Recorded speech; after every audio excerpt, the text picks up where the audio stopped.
Good morning. The Committee on Education and Labor will now come to order.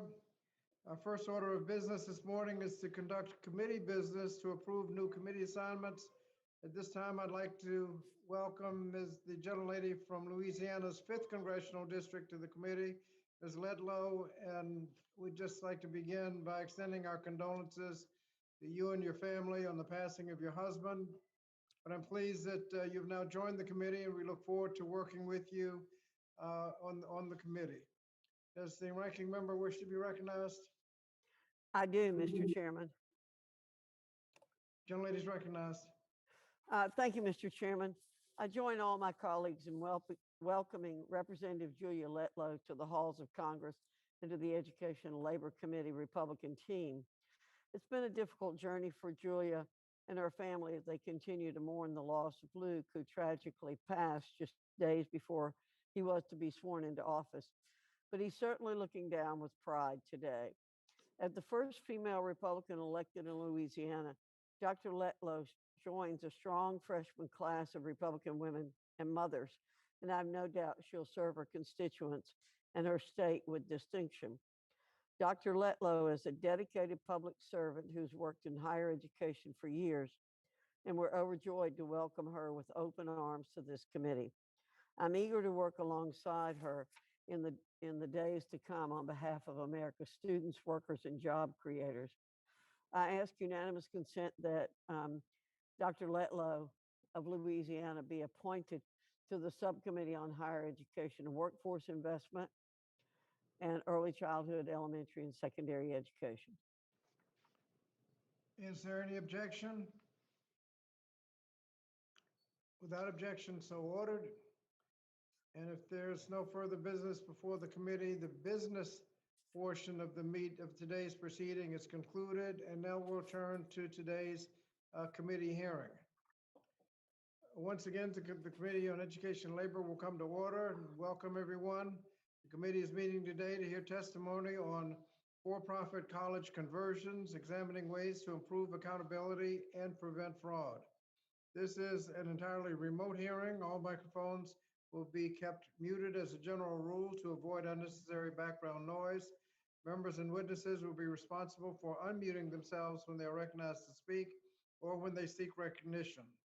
I also ask members to identify themselves before they speak.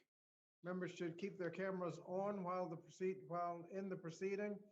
The members shall be considered present in the proceeding when they are on camera. When they're visible on camera. They shall be considered as not present when they are not visible on camera. The only exception to this is if they're experiencing technical difficulty, and inform committee staff of such difficulty. If any member experiences technical difficulties during the hearing, you should stay connected on the platform, make sure you're muted, and use your phone immediately to contact the committee's IT director, whose number was provided in advance.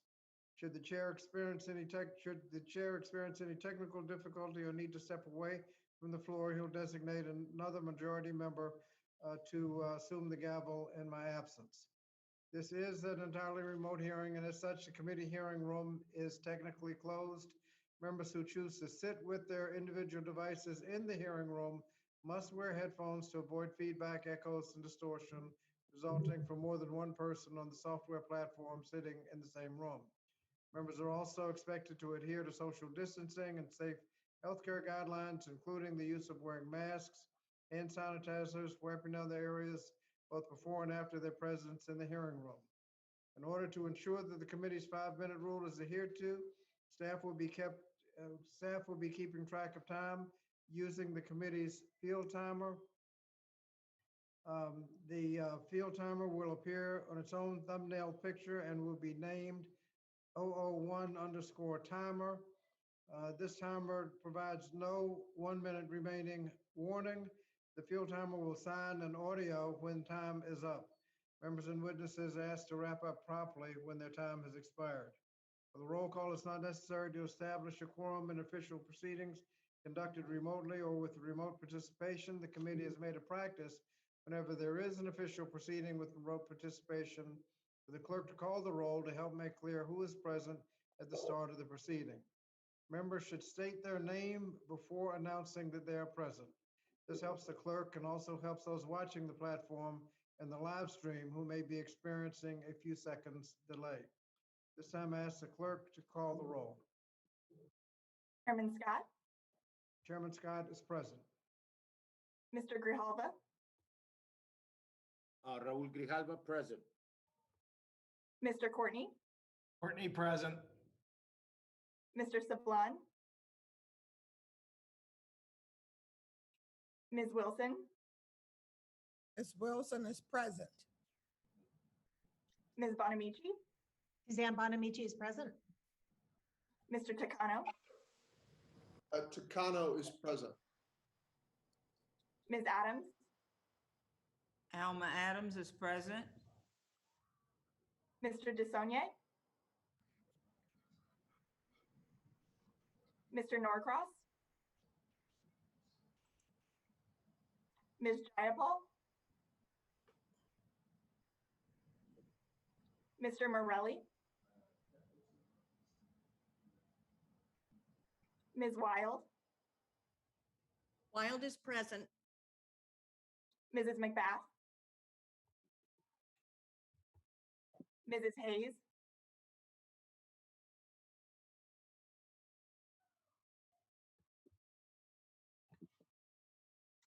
Mr. Levin, Ms. Omar, Ms. Stevens, Stevens present. Ms. Leger Fernandez, And with that, I yield back. Mr. Jones, Jones is present. 93. Ms. Manning, Manning is present. Mr. Mervan, Mervan is present. Mr. Bowman, What purpose is This is going to be difficult trying to do both of these at the same time. Mrs. McBath, I believe you're unmuted. McBath is present. Chairman, I rise. Thank you. Mr. Pocan, Mr. Buchanan is here. Mr. Castro, Ms. Cheryl, Cheryl's present. Mr. Yarmouth, Yarmouth present. Mr. Espaillat, Mr. Mfume. Ranking Member Fox,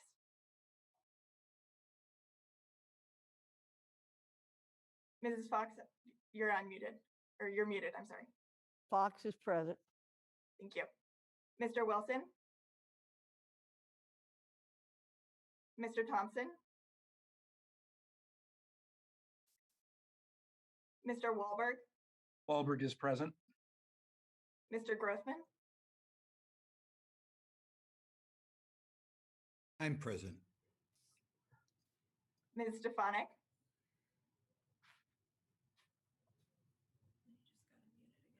Mr. Allen, Allen, present.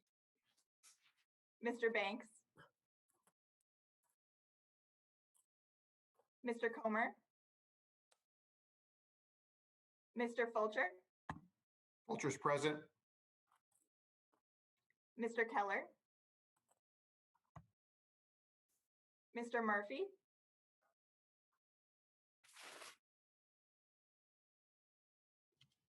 Mrs. Miller Meeks, Mr. Owens, Mr. Good, Good is present. Mrs. McLean, Mrs. Harshbarger, Harshbarger's present. Mrs. Miller, Mrs. Sparts, Mr. Fitzgerald, Mr. Cawthorn,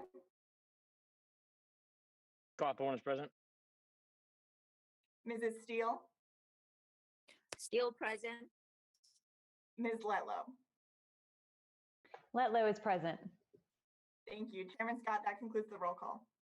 Thank you. Did anyone appear after the roll call that wants to be recorded as present? Mrs. Hayes, Mr. Chair, I'm present. Thank you. Anyone else? Thank you. Pursuant to Committee Rule 8C, opening statements are limited to the chair and ranking member. This allows us to hear from our witnesses sooner and provides all members with adequate time to ask questions. I recognize myself now for the purpose of making an opening statement. Today, we're gathered to discuss the need for stronger oversight to protect students and taxpayers from those for-profit colleges that transition to nonprofit institutions to trick students and regulators. Over the last 4 years, this committee has had extensive discussions over the role of for-profit colleges and our higher education system. This work continues to be guided by the clear evidence that some unscrupulous for-profit colleges frequently charge their students too much in tuition while delivering too little in education and opportunity. After a series of high-profile cases in which for-profit colleges cheated students and taxpayers out of billions of dollars, regulators and potential students have become more aware of the deceptive practices employed by bad actors in the for-profit sector. But rather than changing their behavior to comply with the accountability standards and repair the industry's reputation, some schools are opting to simply evade the for-profit accountability standards by rebranding themselves as nonprofits. 3 months ago, the Government Accountability Office, or the GAO, released a report identifying 59 for-profit colleges that converted to nonprofit status over the past decade. The report found several examples of for-profit schools that sought to become nonprofit in name only. In roughly a third of the conversions identified by the GAO, the for-profit college's owners or officials held leadership roles in the nonprofit buyer. As a result of poor oversight by both the Department of Education and the Internal Revenue Service, these conversions sometimes took place without the necessary oversight to prevent self-dealing. In 2 instances, the IRS approved the sale among for-profit insiders without essential information, such as the planned purchase price or the appraisal of the college's value. This left the IRS staff with no way of knowing whether the price was improperly inflated.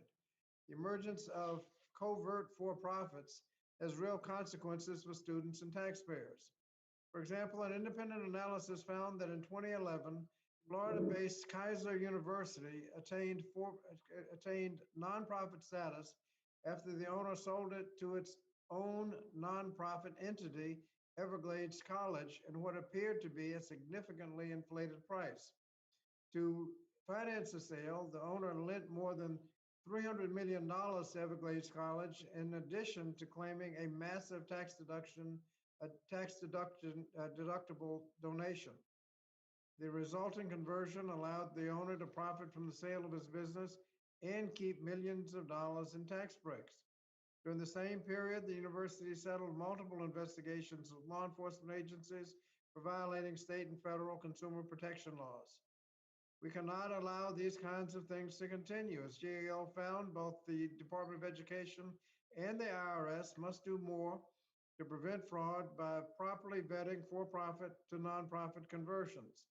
They must ensure that after the conversion, the for-profit institutions uphold their obligations to put students first, not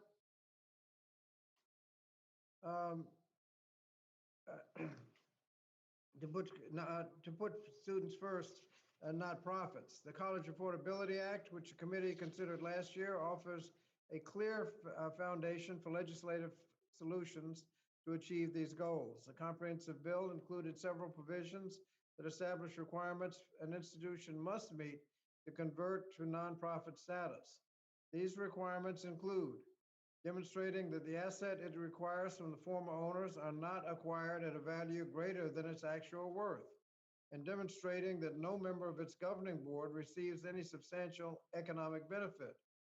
Today, we're grateful to be joined by expert witnesses who will help us discuss these solutions and other proposals that will ensure that for-profit college executives cannot take advantage of converting to nonprofit institutions. This is a critical moment to take action as students recover from the pandemic and start or continue their pursuit of post-secondary education. We must ensure that students and taxpayers are protected from deceptive schemes that undermine the integrity of our higher education system. At this point, I'm pleased to recognize the distinguished ranking member for the purpose of making her opening statement. Dr. Fox. Thank you, Mr. Chairman. Our education system is in crisis. High school graduation rates are declining. The nation's skill gap is growing. COVID-19 pandemic policies have led to years' worth of learning loss. Federal student debt tops $1.5 trillion.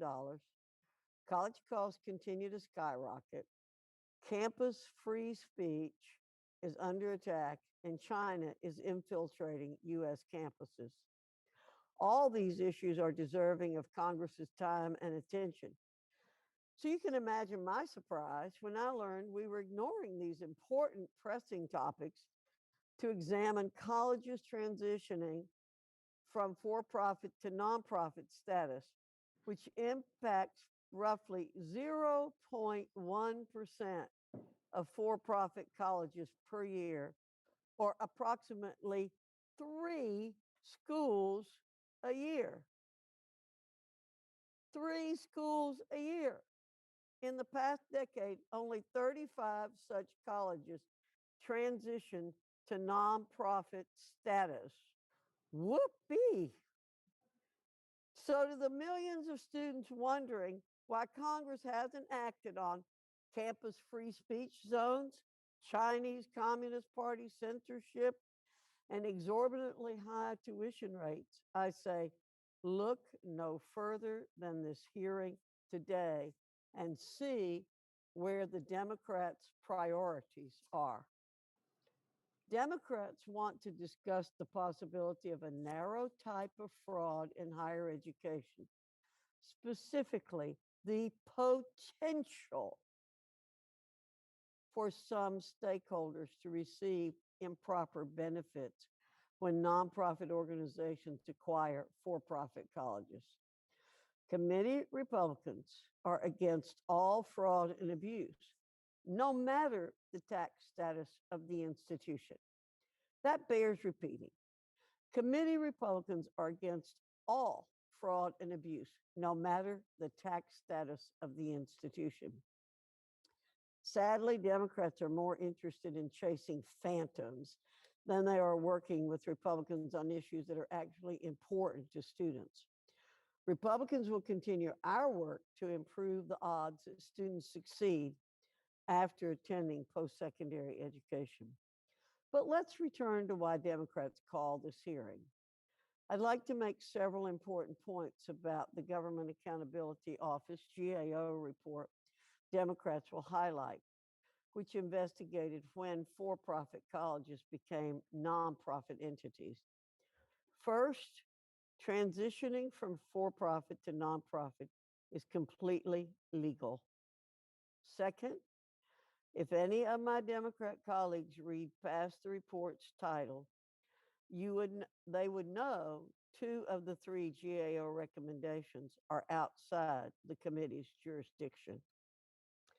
Additionally, the GAO report flagged that 1/3 of the 35 proprietary institutions that became nonprofits had insider involvement. While that term may sound nefarious, it is a far cry from real harm inflicted upon students, which is where we should be focusing our efforts and attention. So the obverse of 1/3 of the institutions having insider involvement means 2/3 did not. Today's hearing is just another example of Democrats trying to manufacture headlines to advance their partisan objectives, even if those policies limit student choice and freedom.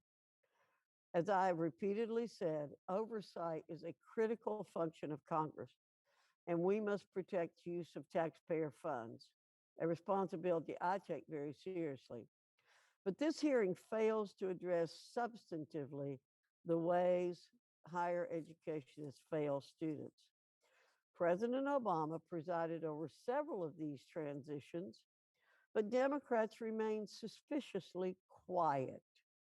Now we're coming off 4 years of President Trump, whose Department of Education strengthened the bureaucratic review of this non-profit conversion process. We're fabricating a crisis to rally support for a socialist overhaul of our education system. It wasn't a pressing problem 8 years ago, and with the GAO determining there's been no fraud, it isn't a pressing problem now. The federal government should not be in the business of picking winners and losers. Yet Democrats are actively working to eliminate proprietary institutions. For a party that loves to talk about diversity in higher education, it is ironic they are attacking institutions that educate hundreds of thousands of minority students, veterans, older Americans, and single parents. The Higher Education Act is in desperate need of reform. So all colleges, not just those Democrats demonize, are held accountable and better serve students. When it comes to post-secondary education, the question we should be asking is whether students are getting the education they need to be successful. Unfortunately, even before the pandemic disrupted schools, jobs, and families, polling suggested 53% of recent college graduates are unemployed or underemployed. At the same time, millions of jobs sit unfilled due to the skills gap, demanding more students obtain a skills-based education, which many proprietary institutions offer. Those are the issues facing students in higher education, not whether the president of a for-profit university kept his job while the university's tax status changed. While the purpose of today's hearing is questionable, I look forward to hearing from our witnesses and engaging in positive conversation.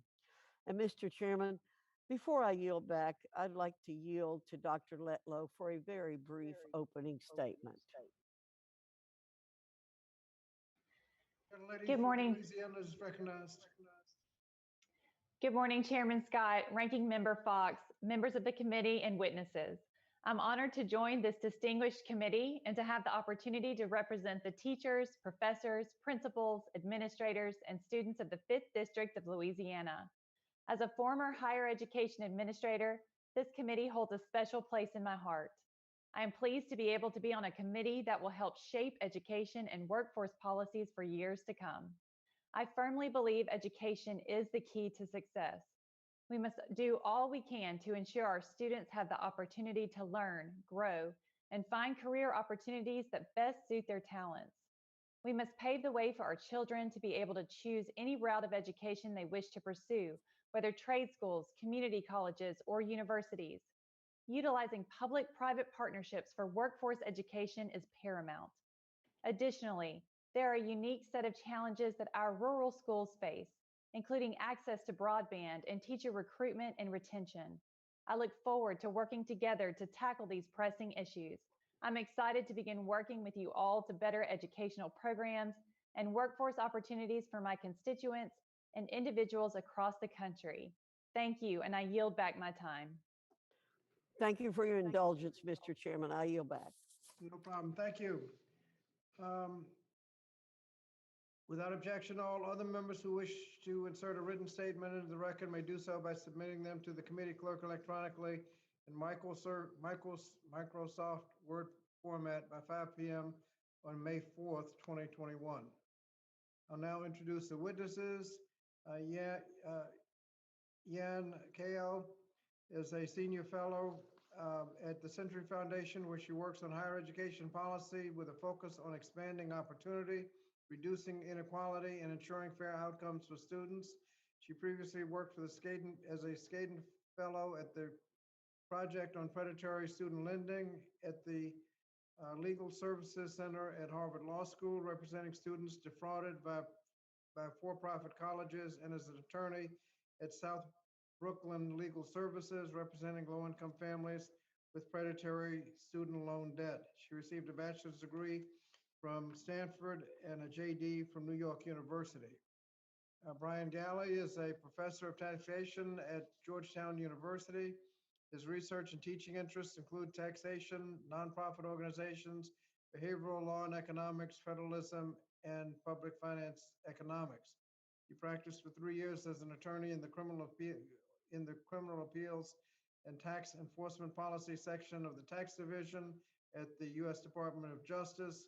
He's a graduate of Harvard College, received a JD from Columbia and an LLM from Georgetown.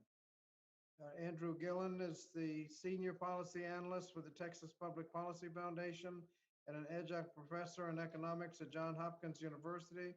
He spent over a decade at nonprofit and philanthropic organizations, researching ways to improve post-secondary education.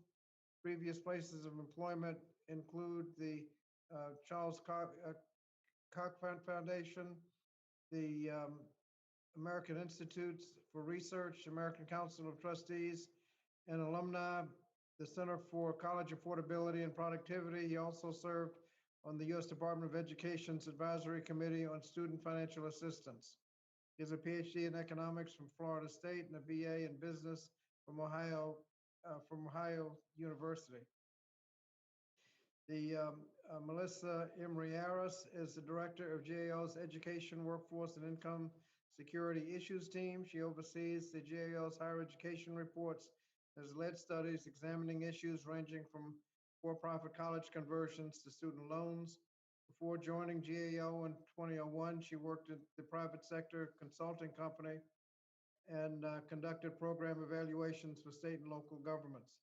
She has received a master's degree in public policy from Harvard's Kennedy School, where she was awarded the Manuel C. Carbolo Prize for Graduate Research, and she holds a bachelor's degree from Swarthmore College. I appreciate all of the witnesses participating today and look forward to your testimony. Let me remind the witnesses that we've read your written statements and they will appear in full in the hearing record. Pursuant to Committee Rule 8D and committee practice, each of you is asked to limit your oral presentation to a 5-minute summary of your written statement. Before you begin your testimony, let me please remember to unmute your microphone. During your testimony, staff will be keeping track of time and the timer will sound when time is up. Please be attentive to the time and wrap up when your time is over, and then remute your microphone. If you experience technical difficulties during your testimony or later in the hearing, you should stay connected, make sure that you're muted, and use your telephone to immediately call the committee's IT director, whose number was provided to you in advance. We will let the witnesses make their presentations before we move to members' questions. When answering a question, please remember to unmute your microphone. Witnesses are aware of their responsibility to provide accurate information to the committee, and therefore we'll proceed now with their testimony. We'll first recognize Ms. Kao. Ms. Kao. Thank you, Chairman Scott, for the opportunity to testify today, and to Mr. Vassar for assistance with slides today. Before we dive into the complex conversions the GAO has described in its report, I want to start with the basics. How do you close the skills gap, expand opportunity, and provide a fighting chance to students who have suffered from chronic underinvestment in their prior education? Ask any high school principal, and she'll tell you, invest resources in students. With the Higher Education Act, Congress has made an enduring investment in students' higher education, but not all of those resources reach the students who need them the most. In the for-profit sector, taxpayer dollars earmarked for higher education can be extracted by insiders for personal gain. To understand why this matters, focus on the gap between the tuition dollars that students pay in and the educational investment that students get out of institutions. Now, at traditional nonprofit schools, 100% of that difference must be reinvested towards education. At for-profit schools, the gap between high tuition and low educational spending can be extracted by insiders. This distinction between revenue extracting schools and revenue reinvesting schools makes a huge impact on incentives, behaviors, and student outcomes. There are two paths for maximizing revenue: high tuition and high pressure recruitment. High tuition translates to more debt. At Kaiser University, a conversion described in the GAO report, every program has a median debt of $30,000 or higher. This is true for less than 5% of public college programs. High pressure recruitment leads to fraudulent tactics. Together, revenue extracting schools account for 99.7% of borrower defense claims that have been identified by institution. Once revenue extracting schools max out revenue, the other side of the equation is minimizing investment in students. For every $1 of student tuition, for-profits average just 29 cents on student instruction. Some for-profit conversions are even worse. Grand Canyon University reports just spending 18 cents on instruction for every student tuition dollar. The same high-price, low-value formula that produces big profits for owners leads to dropouts, loan defaults, and worthless degrees for students. In some cases, for-profit conversions produce outcomes that are even worse for students than those at traditional for-profit schools. Congress and the Department of Education have taken steps to protect students from the heightened risks associated with revenue-extracting institutions. For-profit colleges sometimes describe these sector-specific regulations as an unfair additional burden, but this is disingenuous. Let's take an example. When for-profit owners have withdrawn investments to the point of near collapse, regulations then limit further withdrawals of capital. This rule singles out for-profits for a simple reason. Nonprofit owners can never withdraw capital. As the example illustrates, for-profit regulations are not added burdens on revenue-extracting institutions. Instead, they are guardrails for institutions that lack the nonprofit sector's absolute barrier against enrichment. Private institutions have two choices. Either give up the revenue extraction power and reinvest 100% of resources in student education, or retain the revenue extraction power but abide by some student protection guardrails. For-profit conversions want to have their cake and eat it too. They want revenue extraction power without the guardrails. This combination presents the greatest risk to students and taxpayers. Students intuitively believe that nonprofits will be safer than for-profit schools, but revenue extracting for-profit conversions are in fact even more dangerous than for-profit schools that are subject to appropriate regulations like 9010 or the Gainful Employment Rule. For-profit conversions are not just wolves in sheep's clothing. They are wolves that have sharpened their teeth and honed their claws, while the shepherd is off finding other wolves. The good news is that the Department of Education already has the tools that it needs. To protect students, the department must engage in its own review to root out schools with hidden revenue extraction plans. As we continue this discussion, I ask that you keep 3 students in mind. First, a student whose school suddenly collapses because owners have withdrawn too much equity for the school to remain viable. Second, a student who owes more in loan debt than she can ever repay because her school took her tuition but grossly underinvested in her education. Third, a veteran who has learned not to trust the predatory school that recruits on base, but does not know that the global campus with a public name is operated by the same company. These are the victims of for-profit conversions, and I urge you to ensure that they receive the full benefit of the investment and protections secured by the Higher Education Act. Thank you, and I look forward to answering your questions. Thank you. Now we'll hear from Mr. Galley. Thank you, Chairman Scott and members of the committee. My name is Brian Galley. I'm a professor of law at Georgetown. I'm here to discuss the efforts of a number of colleges which are operated for profit to get recognition from the Education Department as nonprofit. I'm going to call these efforts conversion transactions. I'll tell you why I think these conversions are so concerning for students and taxpayers. The IRS and Ed both have jurisdiction over schools that claim to be nonprofits, so I'll explain why I think IRS hasn't been able to address my concerns, and I'll tell you what I think Ed should do. First, a little background. As you know, the Higher Education Act and Ed's regulations treat schools differently if the school is operated for profit. The 9010 rule and gainful employment rules both regulate for-profits more carefully than other schools. So what's the difference between a for-profit and nonprofit school? The answer is incentives. For-profits want to make money for their owners, nonprofits can't. Legally, being a nonprofit means the organization can't share its profits with anyone. A for-profit school is like a car salesman who works on commission. When you walk in, they want to sell you all the expensive options you don't really need, like the fake wood trim. There's evidence this difference in incentive matters. Researchers find that for-profit colleges are actually a worse deal than dropping out of school for some students. On average, students at for-profits earn 11% less than similar students at nonprofits or public schools, and they have more debt besides. In short, genuine nonprofit status offers key protections for students. A traditional nonprofit behaves differently than a school that's incentivized to maximize revenue. Now, what's troubling about conversion transactions? You have a school saying it's a nonprofit, but it isn't acting like one. We'd all agree a cancer charity that spends 80% of its revenues on fundraising is not really a charity at all. Some of these converted for-profit colleges are like that. Their nonprofit status is a disguise. Here's a typical transaction. Mr. Investor sells the school to Charity Z, which he also founded, in exchange for an $800 million IOU. Every year, Charity Z has to pay him $50 million or so in interest. It's important to realize what that massive payment back to Mr. Investor means for the new nonprofit school. Before the conversion, School A has $50 million in net revenues, all of which it was paying to Mr. Investor. After the conversion, Charity Z still needs $50 million in net revenues to pay to Mr. Investor. In short, Charity Z is a prisoner of its debts. To be able to pay, it has to be continuing to operate the school exactly the way it was run before to maximize net revenue. It's like if you wanted to retire, but you have a big mortgage, so you're stuck working until you can pay it off. The new nonprofit school is in the exact same position. It's calling itself a nonprofit, but it still has to act like a for-profit, maximizing its income, not student outcomes. By the way, I didn't make up that transaction. It's the actual deal that Grand Canyon University made. Other schools have also had huge debts to their for-profit partners too. 134 million, 321 million, 636 million.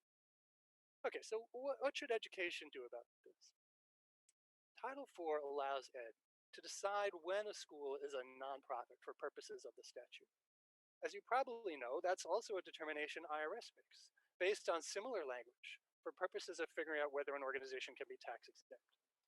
As the GAO report tells us, the IRS hasn't closely examined a lot of these conversions. Some of them it hasn't even known about.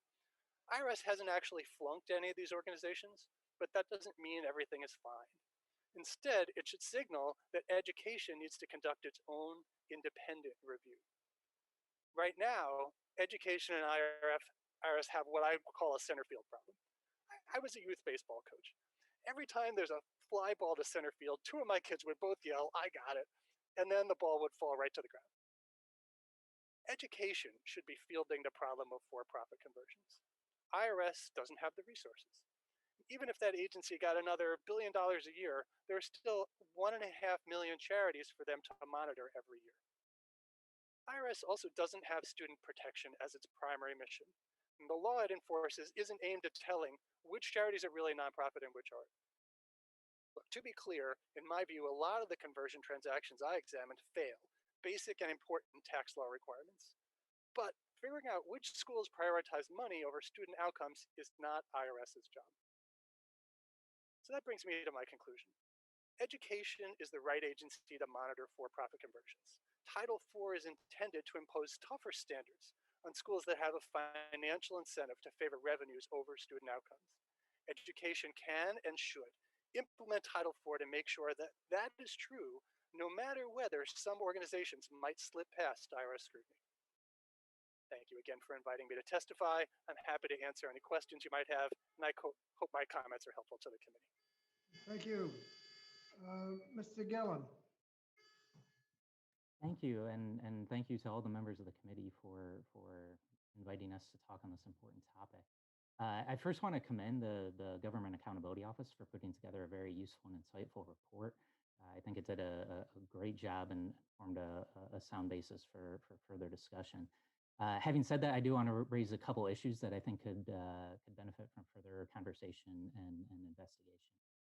So the first concerns the GAO's recommendation that the IRS add more questions about recent for-profit college conversions to nonprofit to their annual filings. This may be a good idea, it may not, but I think it really needs to be conducted and subjected to a cost-benefit. And I'm skeptical that it would pass such a cost-benefit test because the benefits are very small. The number of conversions per year are very, very small. The number of conversions that involve insiders are even smaller. So we're talking about 1 or 2 colleges per year where this would even be relevant. Moreover, this information is already collected by the Department of Education. So this would be just a duplicative kind of data collection by the IRS. But the cost wouldn't necessarily be as negligible. And that's because the IRS would be required to collect this information from all sorts of universities and maybe other charities as well.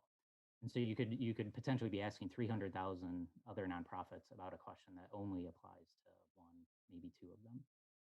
And so this committee has a lot of experience with the FAFSA form, how over the years it accumulated into, just a massive amount of questions, and it took us a decade to figure out how to simplify it. And so I'd like us to keep that in mind when we are encouraging IRS to add other requirements that are only relevant to a very, very small fraction of schools. A second point that I'd like to bring up is it would be very useful for us to distinguish between the different types of insider benefit, improper insider benefit. The lumping them all together is not necessarily appropriate because some of them can be assessed at the time of transaction and some of them need to be assessed at an ongoing basis, and making that distinction would be very valuable. Another issue I'd like to flag is the issue of regulatory arbitrage. And so there's a number of different policies and regulations that apply to for-profits or that don't apply to nonprofits. That can raise a kind of a wedge between the value of a school as a for-profit and the value of the school as a nonprofit. And so we just need to be careful when we're kind of assessing whether a transaction is fair. The value of a school can actually change quite a bit, whether it's for-profit or nonprofit. Some states are kind of increasing regulations of for-profits. There are a set of regulations at the federal level that only applied to for-profits as well. And so this regulatory arbitrage could kind of skew some of the assessments if we aren't careful. And then the last point I want to make is really that the accountability system that we have for higher education, if we were able to improve that accountability system, that would really do a lot to take much of the improper benefit problem that we see that we could see with some of these insider conversions off the table. So with a better account, and there's really two reasons for this. So the first is that if we have a better accountability system, it's easier to value a college. Right now, it's very difficult to value a college, and so it's relatively easier for a nefarious insider to arrange for an inflated estimate. That would be much harder if the accountability system we had made it much more objective to way to evaluate the value of a college. The second way that a better accountability system would improve higher education and kind of limit any insider involvement problems is that it would really allow for us to escape what's called Bowen's Laws. And we don't have time to go all the way into Bowen's Laws, but one of the implications of Bowen's Laws is that essentially higher education is going to see increase in expenditure over time. And if you're in that environment, insiders at nonprofits even can find it very easy to arrange for improper benefit. And so the for-profit versus nonprofit conversion, that's not even the real issue. The real issue is nonprofits themselves can find a very easy way to arrange for improper benefit when we're stuck in this Bowen's Law world where we've got increasing spending over time. Thank you for allowing me to testify, and I'll pass on the baton.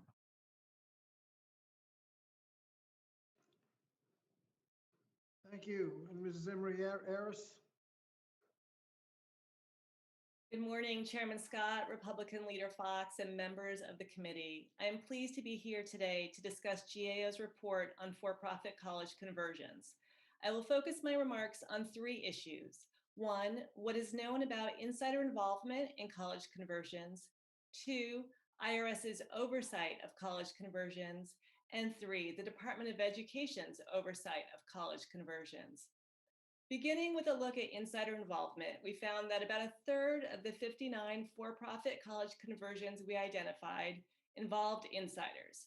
Collectively, colleges with insider conversions received nearly $1.8 billion in federal student aid funds in the 2018-19 award year. Insiders may be the for-profit college's former owners or their family members, executives, or board members who continue to play a leadership role in the new nonprofit college. While leadership continuity can benefit a college, insider involvement poses a risk that insiders may improperly benefit financially. For example, insiders could influence the nonprofit to pay more for the for-profit college than it is worth. Or insiders could steer college contracts towards businesses the insiders control for an inflated price. Doing so would be prohibited under the Internal Revenue Code and the Higher Education Act, which do not allow a nonprofit's earnings to improperly benefit private individuals. In addition, in examining the financial health of colleges converting, we found that colleges with insider conversions generally had stronger financial performance before their conversions. For example, all of the colleges with insider conversions had a passing education financial responsibility score the year before their sale. However, almost all of them had a failing financial score the year of their sale. Turning now to how the IRS oversees college conversions, we found that IRS guidance directs staff to closely scrutinize whether insider transactions exceed fair market value and improperly benefit insiders. If an application contains insufficient information to make that assessment, guidance says that staff may need to request additional information. However, we found that for 2 of the planned or final conversions involving insiders, IRS approved the application without certain information. For example, IRS approved college conversions without information on the college's planned purchase price or an appraisal report estimating the college's value. Without such information, IRS staff could not assess whether the price was inflated to improperly benefit insiders, which would be grounds to deny the application. Accordingly, we recommended that IRS assess and improve its application review process. Now turning to education. We found that education had strengthened its reviews of for-profit college conversion applications. As of August 2020, education had approved 35 of the 59 colleges for nonprofit status and denied 2. The remaining applications were under review or no longer required action because the colleges had closed. However, in terms of monitoring colleges after approving them as nonprofits, we found that education does not monitor the newly converted colleges to assess ongoing risk of improper benefit. In 2 of the 3 cases we reviewed in depth, we found college financial statements disclosed transactions with insiders that could indicate the risk of improper benefit. Consequently, we recommended that education develop procedures to review financial statements to monitor newly converted colleges. In conclusion, for-profit college conversions involving insiders can pose risks to students and taxpayers. If a nonprofit college's revenues are diverted to improperly benefit insiders, funds available to support the college's educational mission can be reduced, potentially harming the college and its students and violating federal requirements. We believe that GAO's recommendations will help IRS and education address these risks. This completes my statement, and I would be pleased to answer any questions you may have. Thank you. Thank you. Now we'll have questions from members under Committee Rule 9A. Questions will be by the 5-minute rule. I'll be recognizing committee members in seniority order.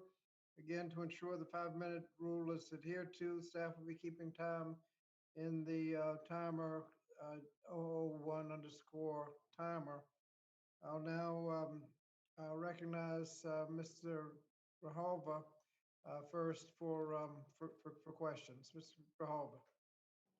Thank you very much, Mr. Chairman, and thank the witnesses and thank you for the hearing. Ms. Kao, the Century Foundation, and specific to an issue here in Arizona, but I think indicative and representative of issues across this country. The foundation has recently written about the University of Arizona's plans to purchase Ashford University, following that college, Ashford's failed nonprofit conversion attempt. Can you walk us through your key concerns about that deal? Sure. I think this is a great example, and thanks for the opportunity to discuss Ashford's conversion into a nonprofit entity called University of Arizona Global Campus. So this is a particularly dangerous form of a conversion where you have a for-profit entity that has been under investigation and is currently approaching a trial from the California Attorney General's office for misleading and predatory tactics used to recruit students. Ashford University is also a school that spends very little of students' tuition dollars that come from federal loans, student loan debt, and military benefits on its students' instruction. It's something about 18 cents per dollar received in student tuition dollars. This is a conversion that would help Ashford's shareholders, but not necessarily the students who would be brought in to the new University of Arizona Global Campus. And part of the reason here is that the conversion keeps in place Zovio shareholders' ability to extract profits from students' tuition dollars. In particular, we've conducted an analysis that shows that over 70% of revenues coming in from students' tuition dollars would be going to Zovio's shareholders after the conversion. So every dollar of debt that a student takes on, 70 cents going to Zovio shareholders. And that would occur through a contract that is a long-term services contract that keeps in place the aspect of Zovio's practices that is the most predatory. And that is the way that it advertises, markets, recruits, and takes out student loans for students. And I think that that is a huge concern. I also want to look at the other side of the equation in this conversion, which is the University of Arizona itself. Yeah, I was going to ask about that. Yeah, so you're going from a situation where there's one revenue extracting entity, Zovio, to a situation where you now have two revenue extracting entities, Zovio on the one hand, and University of Arizona on the other hand, which, yes, needs more resources as a public university, but I argue the way for the University of Arizona to balance its budget is not off the backs of low-income students. With these for-profit conversions that involve public institutions, I fear that we are veering towards a system of separate and unequal units or affiliates within public institutions. And not only is the University of Arizona and the University of Arizona Global Campus separate and unequal, but you have a situation where the low-income, minority, and non-family supported students at the University of Global Campus are in fact subsidizing their much more privileged peers who are already receiving a greater benefit from the education at University of Arizona, which, because it is subject to genuine nonprofit oversight, is returning far greater value to students already. Yeah, which begs the question about the light touch review that the Department of Education gives on these conversion partnerships between a public entity, nonprofit, grant college like the University of Arizona, and a former for-profit college, Ashford.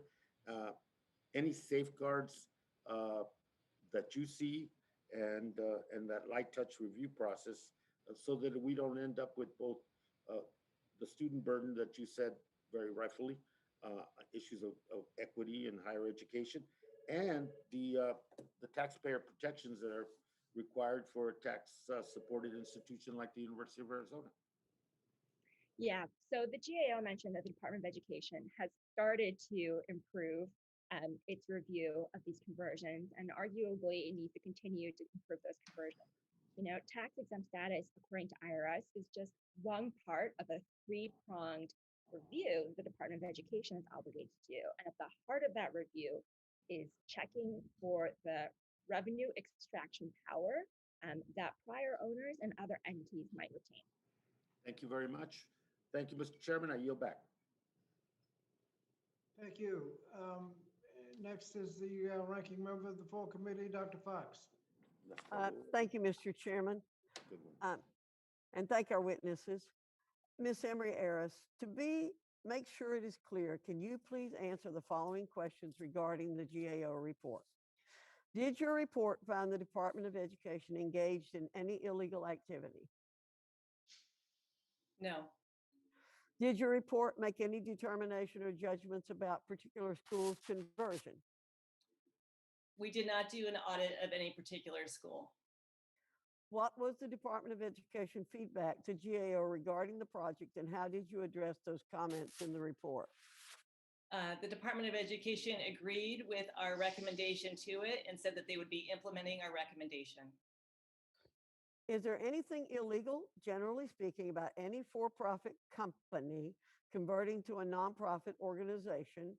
Is there anything, again, generally speaking, about a for-profit college transitioning into a nonprofit entity?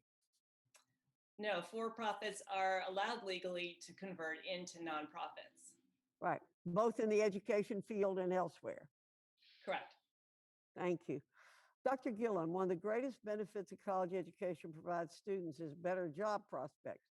Most students go to college to get a job. Unfortunately, many institutions are inadequately preparing students for post-college success.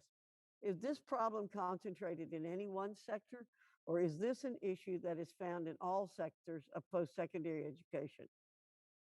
So our research has shown that this is a problem across higher education. Most of higher education, of course, performs very well, but there are many programs out there where student outcomes are not very good. And so your question is, is this concentrated in one particular sector? And it's not. So we have a report coming out soon that looks at the debt to earnings ratio at all programs in the country. And there's about 4,500 of these where students graduate with more debt than they have expected earnings. And those are in public and not-for-profit schools. Yeah, so that's across the whole country. So about 4,500, and only between 4 and 500 of those are for-profits. So about 1 in 10 of problematic programs are located at for-profits. The other 90% are located at either public or private nonprofits.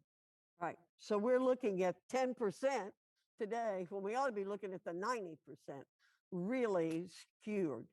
What other student outcomes should Congress consider attaching accountability metrics to?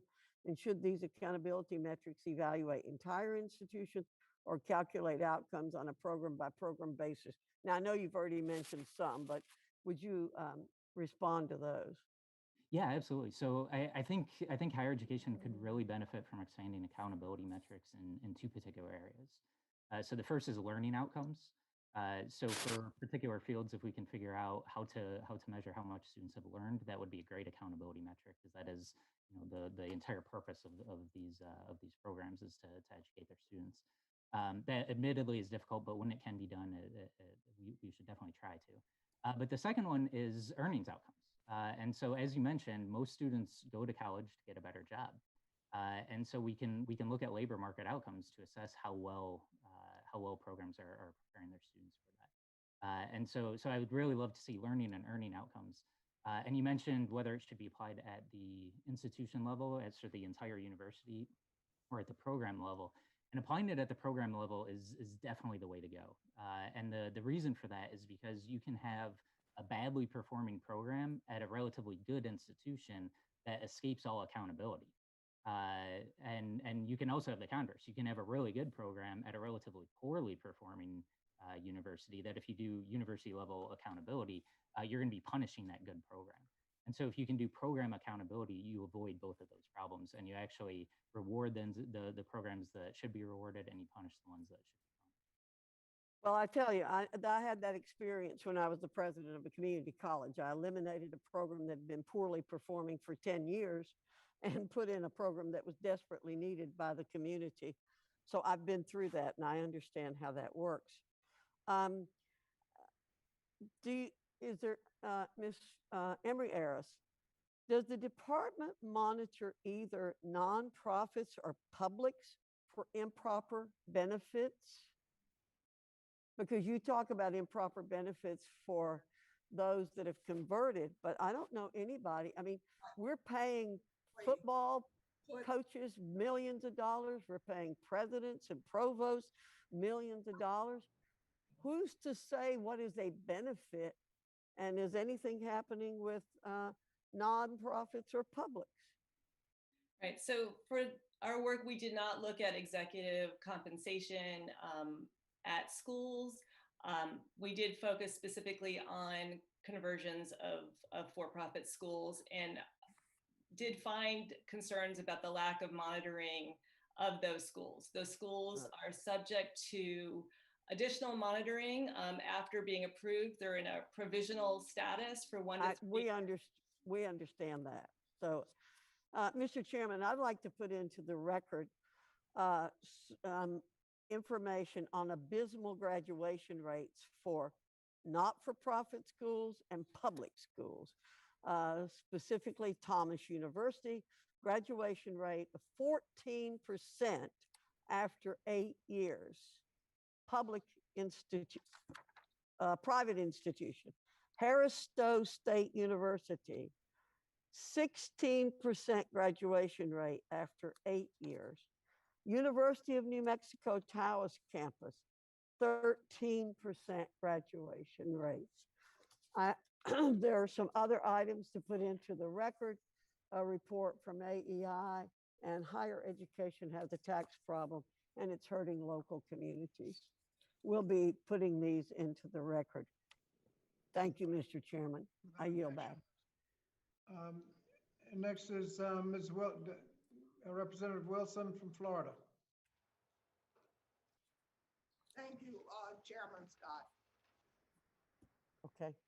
And Ranking Member Fox for holding a very important meeting. And I'd like to thank all of the witnesses for participating in the meeting today. Increasingly, we have seen predatory for-profit institutions mislead the public and abuse their trust by illegitimately converting to tax-exempt nonprofit status. These dubious conversions often seriously harm students and taxpayers and enrich the for-profit former owner and other private individuals. Congress must do more to hold bad actors to account and ensure that students can make informed decisions about their post-secondary careers. Under existing law, nonprofit institutions are prohibited from improperly steering profits towards private figures. Unfortunately, in the case for profit converts, this happens all too often. The Government Accountability Office found that conversions that involve the former owner or other executives accounted for 75% of all federal aid that went to for-profit converts. Clearly, too many bad actors are slipping through the cracks, and this must stop. With that in mind, I have a few questions for our witnesses. Ms. Kao, what is the harm of students mistakenly believing that a school they are considering attending is mission-driven when actually it is still operating on a quasi for-profit model? And based on your experience surveying various for-profit conversions, would you say that the improper and harmful behavior this committee has been examining today is limited to only a few bad actors? Thanks for the question. In terms of harm to students, I think we need to start with all of the risks for harm that already exist and are concentrated within for-profit schools.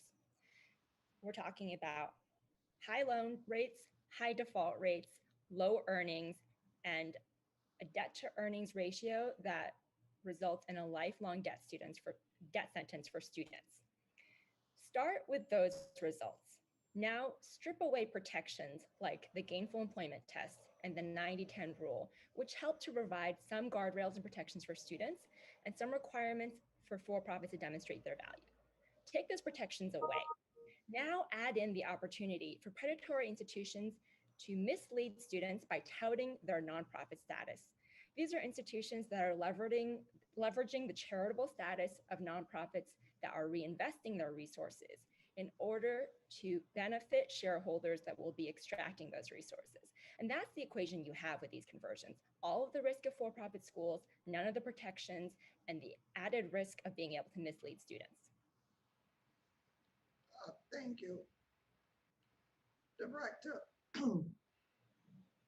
Emery Iris, the GAO issued 2 recommendations to the IRS.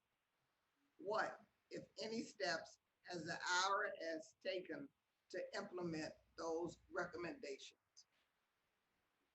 Thank you. The IRS said that it is reviewing its process for approving applications for tax exempt status to decide whether or not any changes need to be made. And it is considering our second recommendation on gathering information in a way that it can be used to help with its monitoring.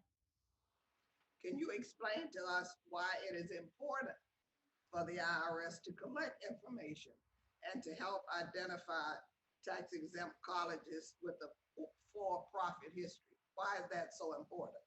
Well, the IRS itself has identified these organizations as at risk for improper benefit. So it has just said that organizations with a for-profit history are at an elevated risk of improper benefit. Given that, it has created a compliance strategy to do monitoring of these schools.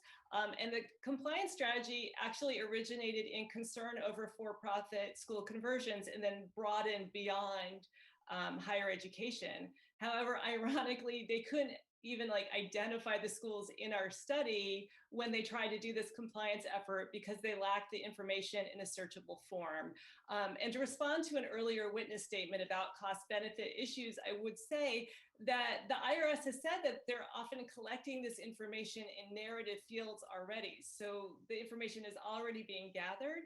It's just not being gathered in a searchable way. So there wouldn't be much of a cost in terms of changing the field from a narrative field to a data field that could be searched, which would then give the IRS the information it needs to actually be strategic in its monitoring and monitor this risk that it's very concerned about. Thank you. I yield back, Mr. Chair. Thank you. Mr. Wahlberg. Thank you, Mr. Chairman, and thank you to the panel for being with us today. Dr. Gillen, I think we all agree that the top priority for higher education institutions should be serving students, and that those failing to do so should be held accountable. I guess what I'd ask is what can the department do to improve accountability for all institutions, and what can they not do because it is not within their authority? That's a great question. So the department right now has a lot of capability of providing more information and transparency. So there are a number of data collection tools that are already used. And so the department can add information to iPads, the Integrated Post-Secondary Education Data System, can add it to College Navigator, which is a Department of Education website, can add it to College Scorecard, which is another Department of Education website. And so simply providing more information to students, parents, policymakers, that is kind of the foundation of making wise decisions for everybody. In terms of kind of actually enhancing accountability with carrots and sticks, at that point you would need this committee and Congress more broadly to pass legislation to authorize new accountability metrics. And as I mentioned earlier, it'd be great to see accountability metrics on learning outcomes, on earning outcomes, and labor market outcomes more broadly. I guess expanding on that, what should Congress consider when we next reauthorize the HEA to protect students and taxpayers from fraud or abuse? So I think we should start with the data we already have, which is the new college scorecard data. And so right now it's producing data on college earnings and debt by students. So we should definitely start with creating some accountability metrics that essentially look at earnings relative to debt. So are students able to afford to be able to repay their loans? Are programs consistently graduating students that are going to struggle with their student loans? And so accountability metrics devoted to that would be great. I would also love to see different kind of types of accountability. So the first level is is this program achieving this level? And we can do that with the existing data. We can say, okay, if you have twice as much debt as your students earn, we're gonna cut you off from the federal financial aid programs. But I'd also like to see growth measures as well. So if you're taking students that are otherwise going to be really struggling in the labor market, and even if they aren't achieving at the top levels of the labor market after attending your program, if you've improved their kind of career trajectory by enough, that would be another great accountability metric. So I would love to see a plethora of these accountability metrics. We shouldn't just think in terms of this is the one and only accountability metric. There should be a dozen of these, and institutions can meet eight to 10 of them, and to maintain their eligibility for financial aid programs. Real education in the process. Okay, appreciate that. Ms. Emery Iris, what factors does the IRS examine when determining whether any entity may convert from a for-profit status to nonprofit status? It looks at a variety of materials that the tax-exempt organization submits. However, we have concerns that it doesn't always look at the materials it needs to make that call. As noted earlier, we found instances in which the IRS approved applications for tax-exempt status involving college conversions without the purchase price of the college, without an independent appraisal of the college. So there was no known information about the value of the college. Instead, there was just a promise. The applicant promised that in the future, the price would be a fair one. It would be a market value price, and that they would get an independent appraisal in the future. And with that promise, the IRS approved the applications. Can you point to the statutory code or regulatory language that guides this process? Yeah. I can point to IRS guidance that says that relationships between tax-exempt applicants and for-profit entities may be vulnerable to abuse and need scrutiny to ensure fair market value. And organizations' earnings cannot improperly benefit private individuals over its charitable mission. And that's what happens. If a college is sold above its fair market value, you have money improperly benefiting individuals in that case. And that is against the Internal Revenue Code. Okay, thank you. My time has expired. I yield back. Thank you. Gentlelady from Oregon, Ms. Bonamici. Thank you to the chair and ranking members, and thank you to all of our witnesses for being here today. First, I want to object to the suggestion that was made by Mr. Gillen to use income of an institution's graduates to measure accountability. If someone is doing meaningful work in social services and earning low wages, for example, that does not mean that they did not get a good education. It likely means that their work is undervalued. As someone with a consumer protection background, I am very glad we're having this hearing today. For-profit colleges have a troubling history of preying on students, families, often by making unsubstantiated claims of the value of educational opportunities they offer, and too many students have found themselves with tens of thousands of dollars in debt and no closer to the career they were working toward. A few years ago, I had the opportunity and the honor of meeting with several military veterans in Northwest Oregon who told me about how they were defrauded by for-profit colleges that had misrepresented accreditation, tuition, and services. They were targeted, these veterans, because they were eligible for GI benefits, which is a common practice among for-profit institutions. And now, unfortunately, as more students are coming to understand the predatory practices of so many for-profit institutions, now, as we've heard, some of these same schools are converting to nonprofit institutions, but too often continuing to employ the same harmful practices that take advantage of students. So, Ms. Kao, it is clear that the federal government has not been conducting the necessary oversight to prevent these conversions. In addition to the problems from the conversions, in addition to increased federal oversight and accountability measures, what role can and should states and accreditors play in scrutinizing these conversions? Thank you for that question. And I'm glad that you pointed out the impact that these conversions can have on veterans in particular. I want to recognize the progress that this committee in Congress has made in improving the protections in the 90-10 rule. To Mr. Gillen's point about measuring both earnings and learning of students, we actually have that in the form of the gainful employment protection, which measures earnings as a ratio against debt. And we have that in the form of the 90-10 protections, which measure learning by leaving it to the market to determine whether the learning that happens within an institution is worth the cost. So we actually have both learnings and earnings measured within the for-profit sector. But what we have seen time and again is that instead of doing the hard work to demonstrate learning and earning of value within their institutions, the most predatory schools choose to cheat by seeking disingenuous conversions to nonprofit status. And yes, there are states that are stepping up to address the problem.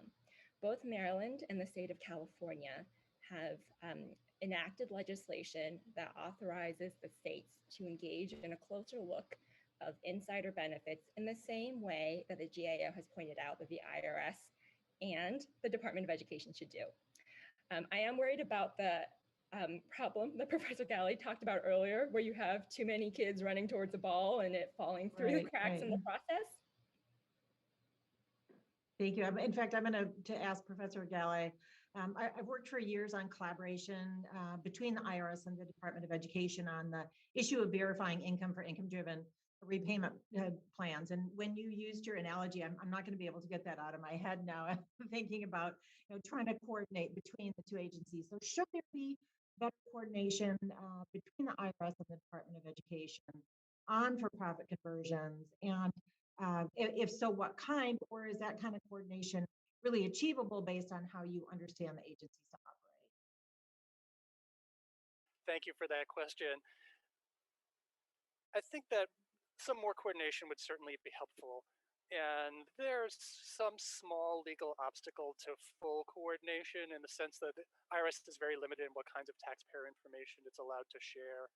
And although it is allowed to share taxpayer information for purposes of verifying income-driven repayment eligibility, it's not clear that the IRS can share information about whether it's audited a for-profit institution with the Department of Education.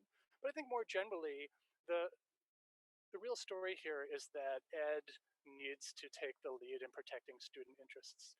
It's not the IRS's primary mission, it's not their primary interest, and the statutory authority that IRS is working under doesn't really lend itself to identifying schools that are protecting their own bottom line over the student interest.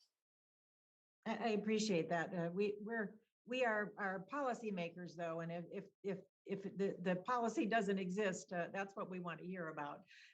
That's one of the purposes of having a hearing like this. So I thank you, Mr. Chairman, and I yield back the balance of my time. Thank you, gentleman from Wisconsin, Mr. Brothman.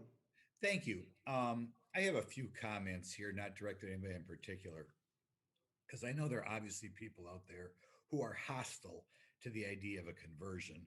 But of course, I know some people or some conversions I think were done for the best of reasons. And I think the idea of making this in essence against the law is a huge mistake. Do you all agree that there are for-profits converting to nonprofits and that it's working out well and there aren't abuses?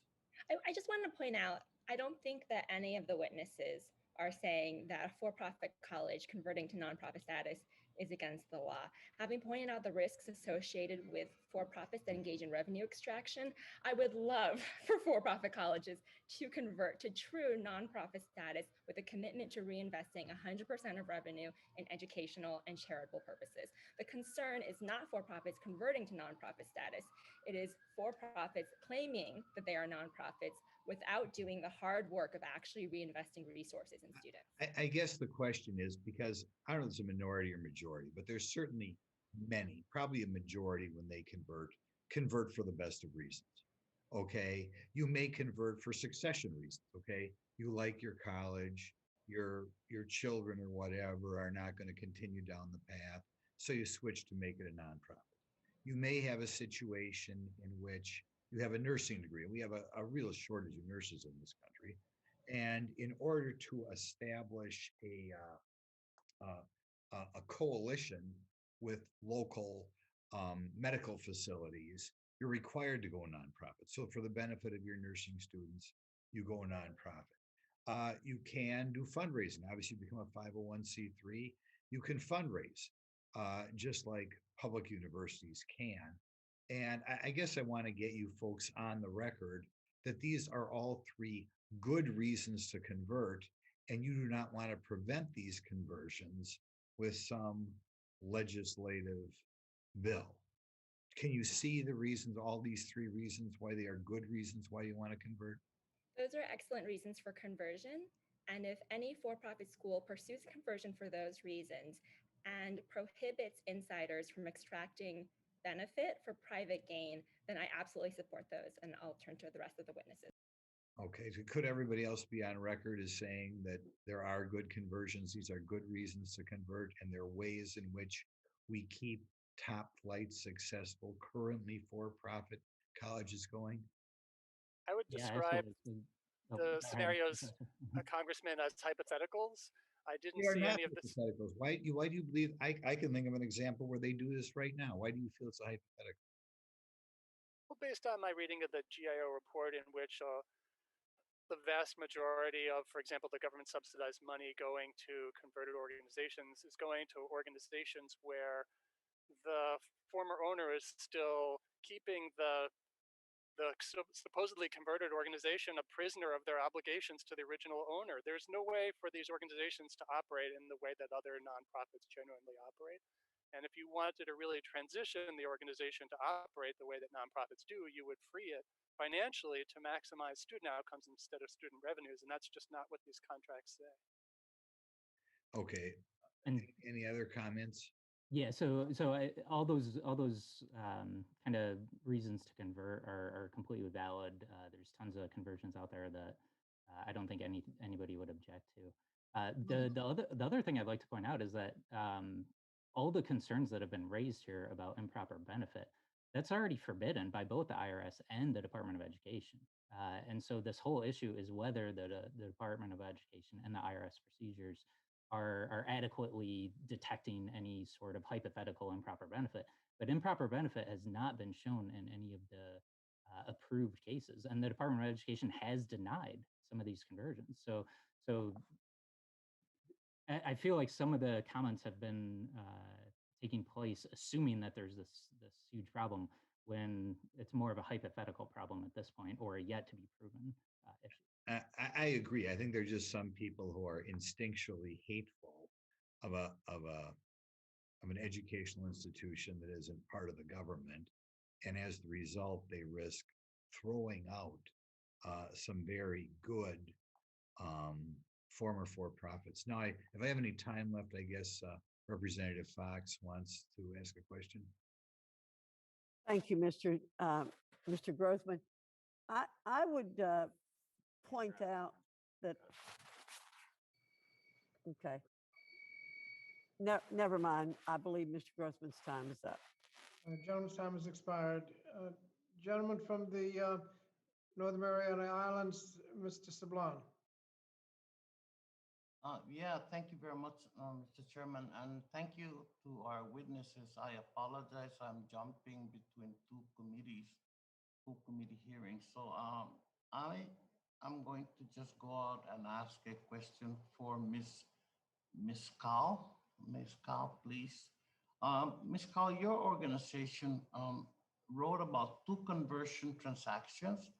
The Nonprofit Center for Excellence in Higher Education's purchase of 4 for-profit colleges owned by Carl Barney, and the nonprofit Everglades College's purchase of the for-profit Kaiser University, which involved the college's former owner donating part of the college sale price to the nonprofit purchaser, enabling them to take hundreds of millions in tax deductions. GAO also mentioned the phenomenon of former owners donating part of their college sale price back to the college. How do you interpret these potential charitable donations from the goodness of their heart? Are they truly charitable? Are they truly from the goodness of their heart? Thank you for your question. I want to take a good close look at some of these charitable donations when for-profit schools convert to nonprofit status, because the schools that you identified come with some real concerns. CEHE, the Center for Excellence in Higher Education, the individuals who are the insiders who benefited the most from those conversions were recently found personally liable for operating years of systemic fraud against both students and the Title IV system, drawing down student revenue while misrepresenting to them the benefits that they would get from it. Misrepresenting the amount of tuition, the likelihood of success, and whether or not the programs would ever lead to gainful employment in their fields of study. That type of behavior is indicative of the predatory nature of those institutions, as is the way that those conversions were structured. So I want to take a look at the way that those conversions were structured, because it was a very similar situation in both the CEHE and Kaiser instances. You had a conversion that allowed the insider to continue extracting resources through two primary mechanisms: ongoing rent payments and ongoing loan payments. So you have an institution that remains in debt to its former boss, who continues to hold the reins on the institution by being able to guide decision-making through these two contracts that puts the nonprofit at a huge disadvantage. As for the purported donations, they are donations of intangible benefits.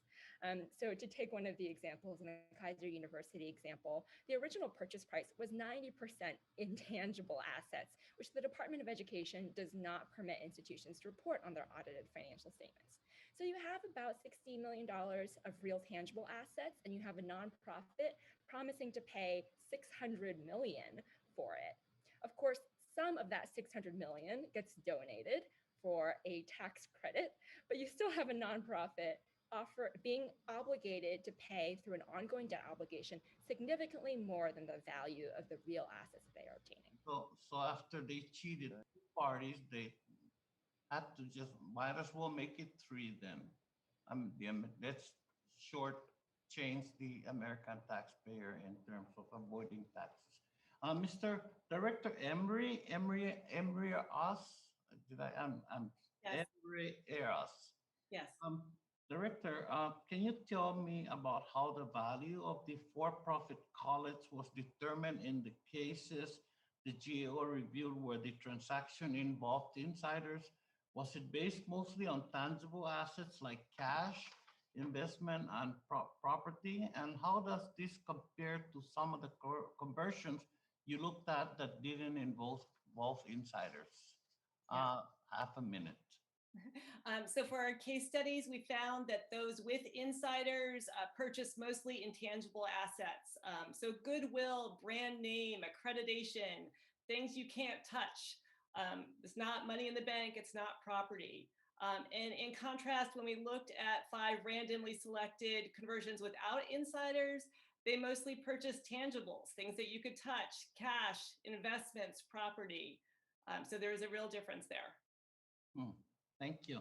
And thank the witnesses today. Mr. Chairman, I yield back. Thank you. Gentleman from Idaho, Mr. Folger. Thank you, Mr. Chairman. And I'm intrigued by this conversation on the valuation. And Mr. Gillen, you've touched on this, but I'd like to get a little bit of further thought on that. How does the HEA assess financial well-being of these institutions? And talk about that just for a minute. And do the measurements they use reflect accuracy and comprehensiveness of these institutions? Mr. Gillen, please.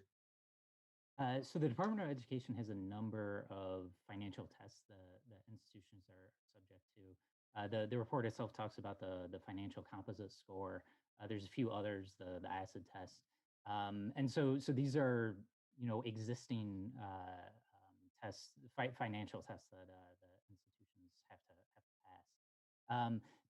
these are mostly looking at the kind of cash flow health of the organization. They aren't really looking at the long-term sustainability. And so one of the issues that this raises is things like these intangibles are not included in those because those don't show up on a a cash flow statement. And so you can have a lot of situations, as the GAO report pointed out, where you're using debt to purchase these intangibles. That on paper, that's going to make your financial evaluation deteriorate because the debt is showing up, is affecting your cash, but the intangibles don't. And so there's a lot of kind of questions about that. So there is a kind of a composite score. It sounds like that is partly formulated. So in that sense, do you feel like that's a reasonable predictor of whether or not a college might close, for example, the way it's gauged right now by the AGA?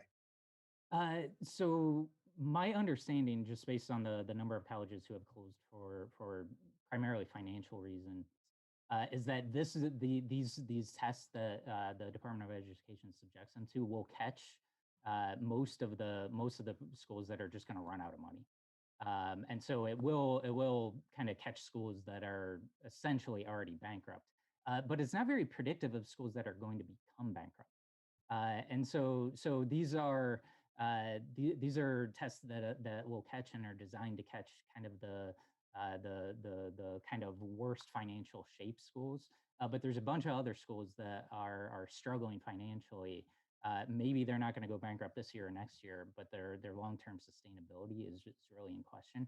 And these tests aren't going to catch that, and they aren't really designed to. Thank you, Mr. Gillen. So just one more follow-up. I think I still have another minute. Let's swap places just mentally for a minute here.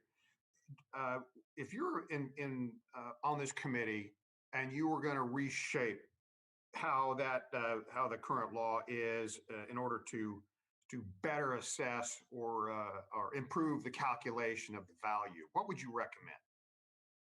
The value of the institutions, the assessment structure. So I would really try to tailor accountability mechanisms to the specific program at hand. And so for things like the student loan programs, where the government is providing this loan money to students, and so we should really be tailoring the accountability metrics for that program to loan outcomes. So are students able to afford to repay their loans would be kind of top of mind on that. But that isn't necessarily the same accountability program we'd want to use for, say, Pell Grants. So Pell Grants are designed to increase social mobility and equality of opportunity. And so we may not necessarily want to use those same labor market outcomes to evaluate Pell Grants. We want to focus more on graduation rates for Pell Grant recipients.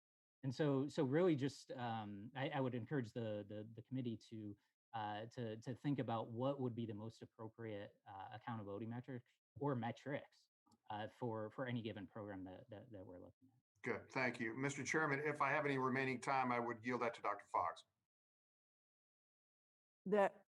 Thank you. I want to thank the gentleman.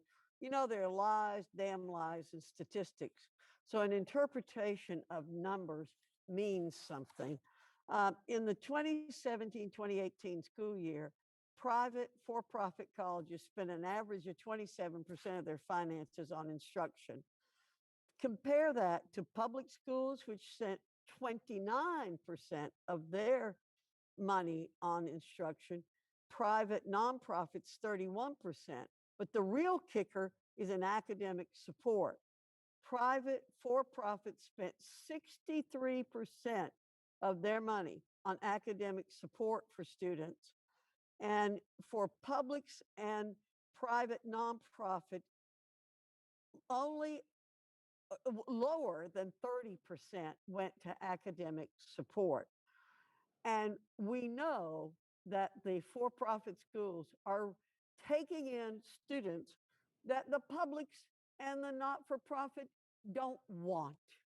They are the toughest students to teach, and yet they're giving them the kind of support that they need. So the interpretation of numbers is very, very important here. And we will be submitting this for the record, Mr. Chairman. I think it's very important that we get these things in the record. Thank you. I yield back. Thank you. And before I recognize Mr. Takano, I'm going to ask for Mr. Sablon to assume the chair for several minutes. I have another commitment, so I'll be back in a few minutes. Gentleman from California, Mr. Takano. Thank you, Mr. Chairman.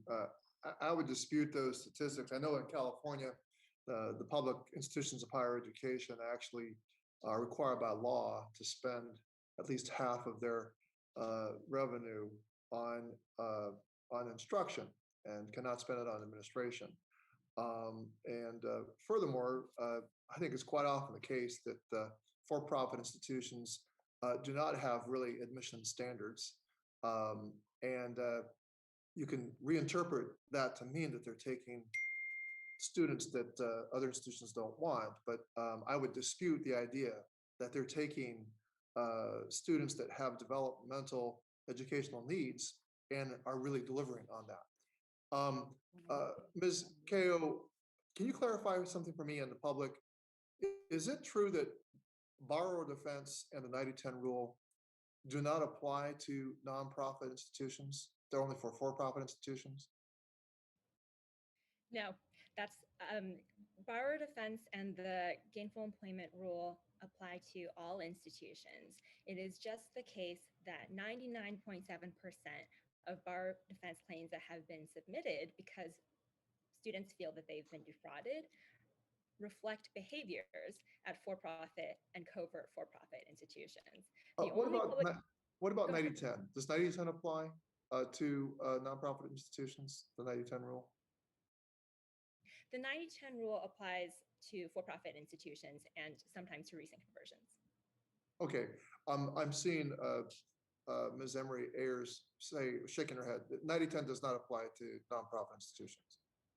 Correct, with the only exception being the reference just made previously that for the year after conversion is approved from a for-profit to a nonprofit, they are still subject for that 1-year period to 90-10. But other than that, nonprofits are not subject to 90-10. Ms. Kao, do we know of nonprofit institutions that receive 90% or more of their revenue from the federal government? So I can think of 2 conversions within the last 20 years that might present this scenario. So one is the case of Wright Career College, which back in the 90s, when the 8515 precursor to the 90-10 rule was enacted, they told the IRS, we're going to go ahead and convert to nonprofit status because we want to avoid the accountability of the 8515 rule. The other one is a recent example. The Dream Center schools told an accreditor that they wanted to obtain nonprofit status for their revenue extracting schools so that they could avoid the 90-10 rule and avoid gainful employment programs. And they said avoiding these regulations will help us operate more efficiently. And of course, that efficiency ran those institutions right into the ground. Well, thank you. Thank you, Ms. Kao. Mr. Galley, would you give the Department of Ed the ability to audit nonprofit educational institutions that receive federal money, large amounts of federal money? Would that be part of the solution of given enough authority to Ed to be able to properly oversee nonprofits? Thank you, Congressman. I think Ed already has that authority. The statute obliges Ed to decide whether an organization is a nonprofit or public or proprietary, which means for-profit school.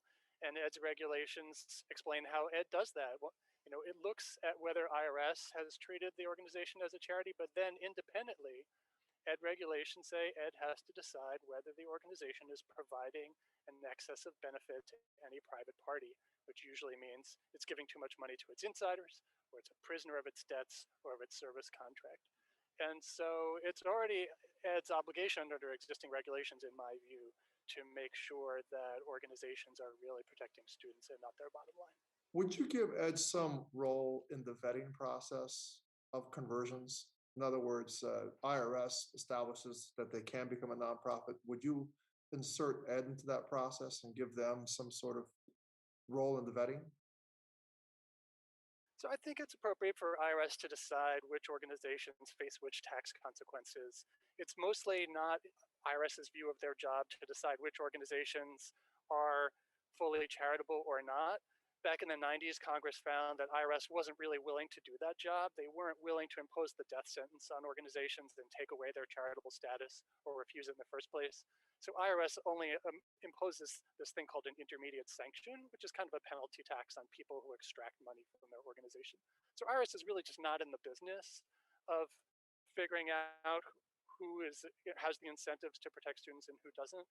And so I think it makes more sense for Ed to fulfill that task because that's what their statutory and regulatory mission is. And that's how you would change the law. Yeah, thank you. All right, thank you. Thank you, Mr. Chairman. Thank you. I'd now like to recognize Mr. Allen of Georgia, please. 5 minutes. Thank you, Mr. Chairman. And obviously, it's a very partisan issue. Democratic friends have made clear that they want to dismantle profit education. I think probably the reason that profit institutions exist is because of what is being taught at public institutions, and the American people want a choice. The fact is that many students, including traditional students and veterans, choose their schools because those schools fulfill what they're looking for out of college. Dr. Gillen, what are some of the distinguishing features of for-profit schools as compared to their peers in the nonprofit and public space?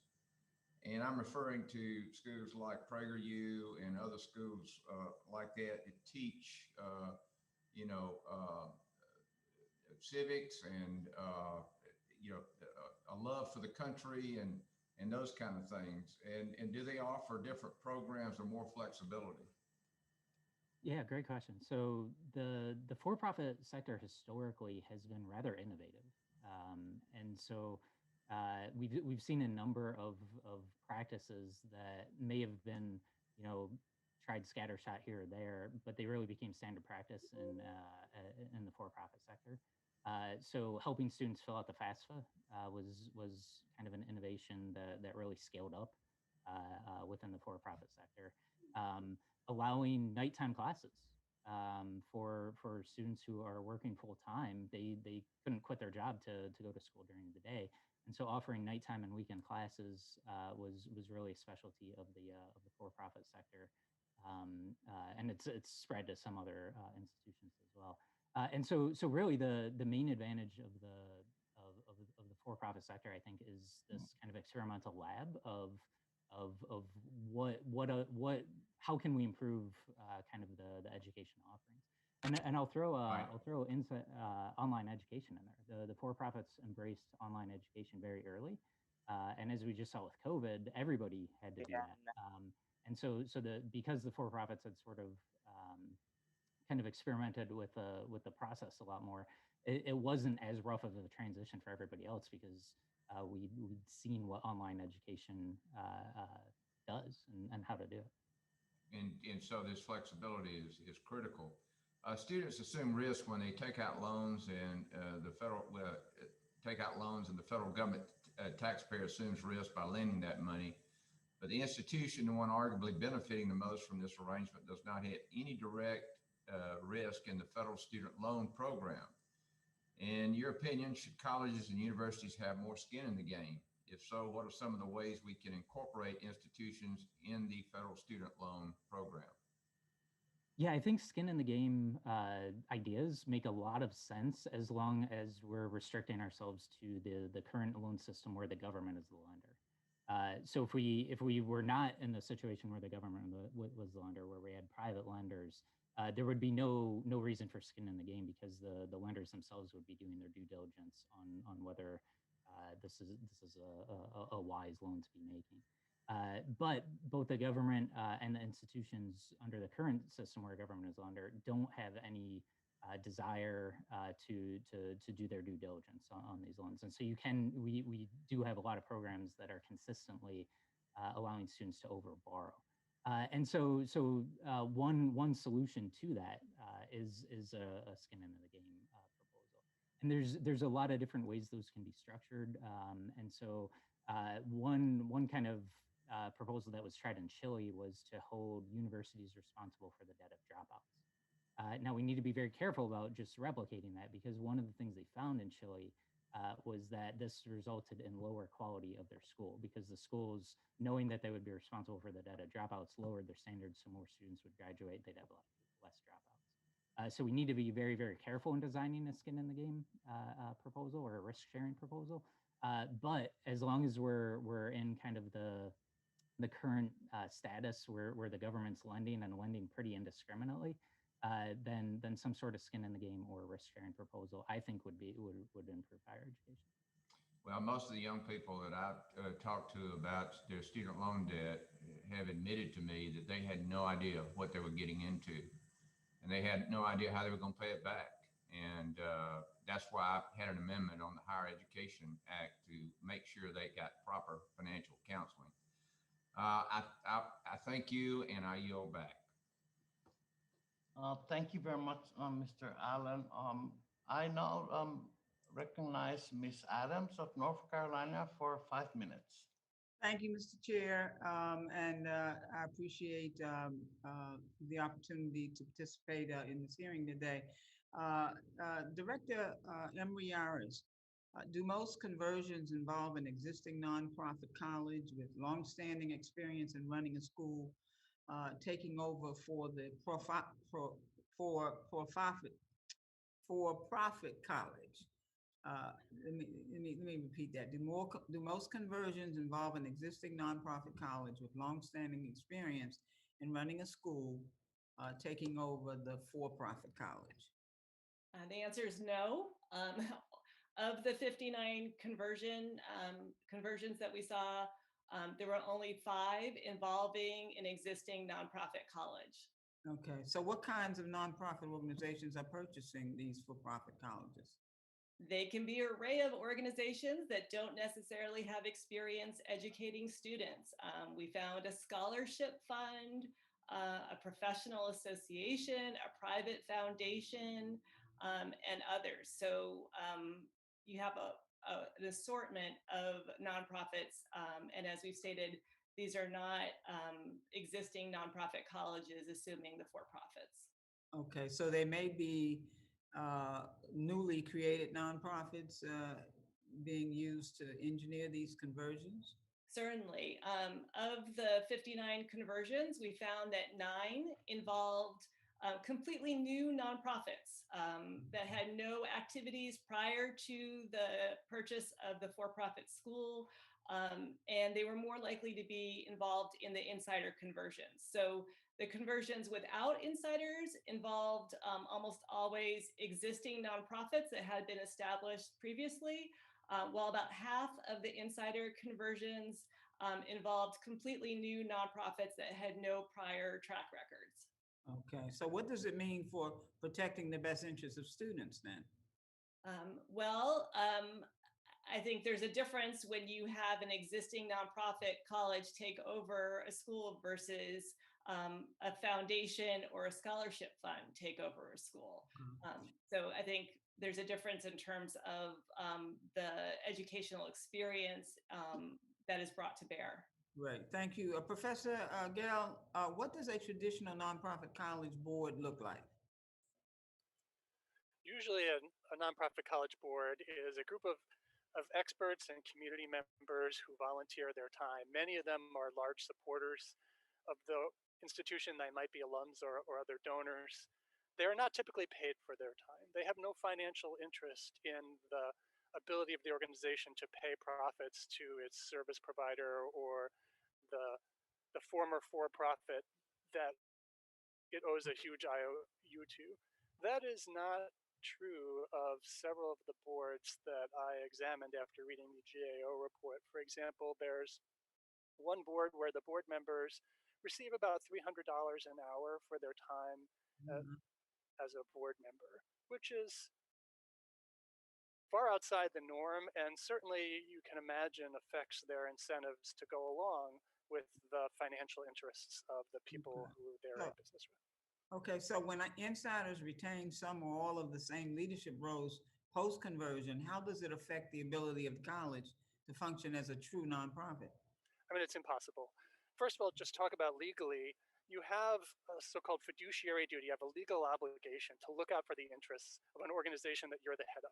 It's impossible for someone like Brian Miller, who runs both GCU and its for-profit parent, to follow the law in both cases, right? Because you owe a duty to the nonprofit to pay as, to get as good of a price as you can from your contracting partner, but you also have a duty on behalf of the contracting partner that you're running to get as much money as you can out of the nonprofit. There's just no way to do both. Okay, great. And Mr. Chairman, I wish to submit for the record a letter from the National Association of Independent Colleges and Universities in support of federal oversight for nonprofit conversions to ensure integrity in these processes. And with that, Mr. Chairman, I'll have to yield back. All right, without objections, so ordered. Now I recognize Mr. Keller of Pennsylvania. Sir, you have 5 minutes. Thank you, Mr. Chairman. I believe we can all agree that the government should hold all post-secondary institutions accountable for the benefit of students and taxpayers alike. At the end of the day, higher education is as diverse because students are diverse, think differently, and learn differently. Pennsylvania has colleges, universities, technical schools, vocational programs, and other types of schools, all designed to get their students ready for the workforce. I hear firsthand how important a qualified workforce is for Pennsylvania's 12th congressional district. No matter what industry we talk about, employers are struggling to find qualified workers. Regardless of what industry or type of college we're talking about, it's clear to me that educational programs should be evaluated based on outcomes achieved by and for students. So my question is that for Dr. Gillen, thank you for your testimony and for being here today. What can the Department of Education do to improve accountability for each institution under its purview? And what does Congress need to do to give them proper authority in the interest of maximizing accountability?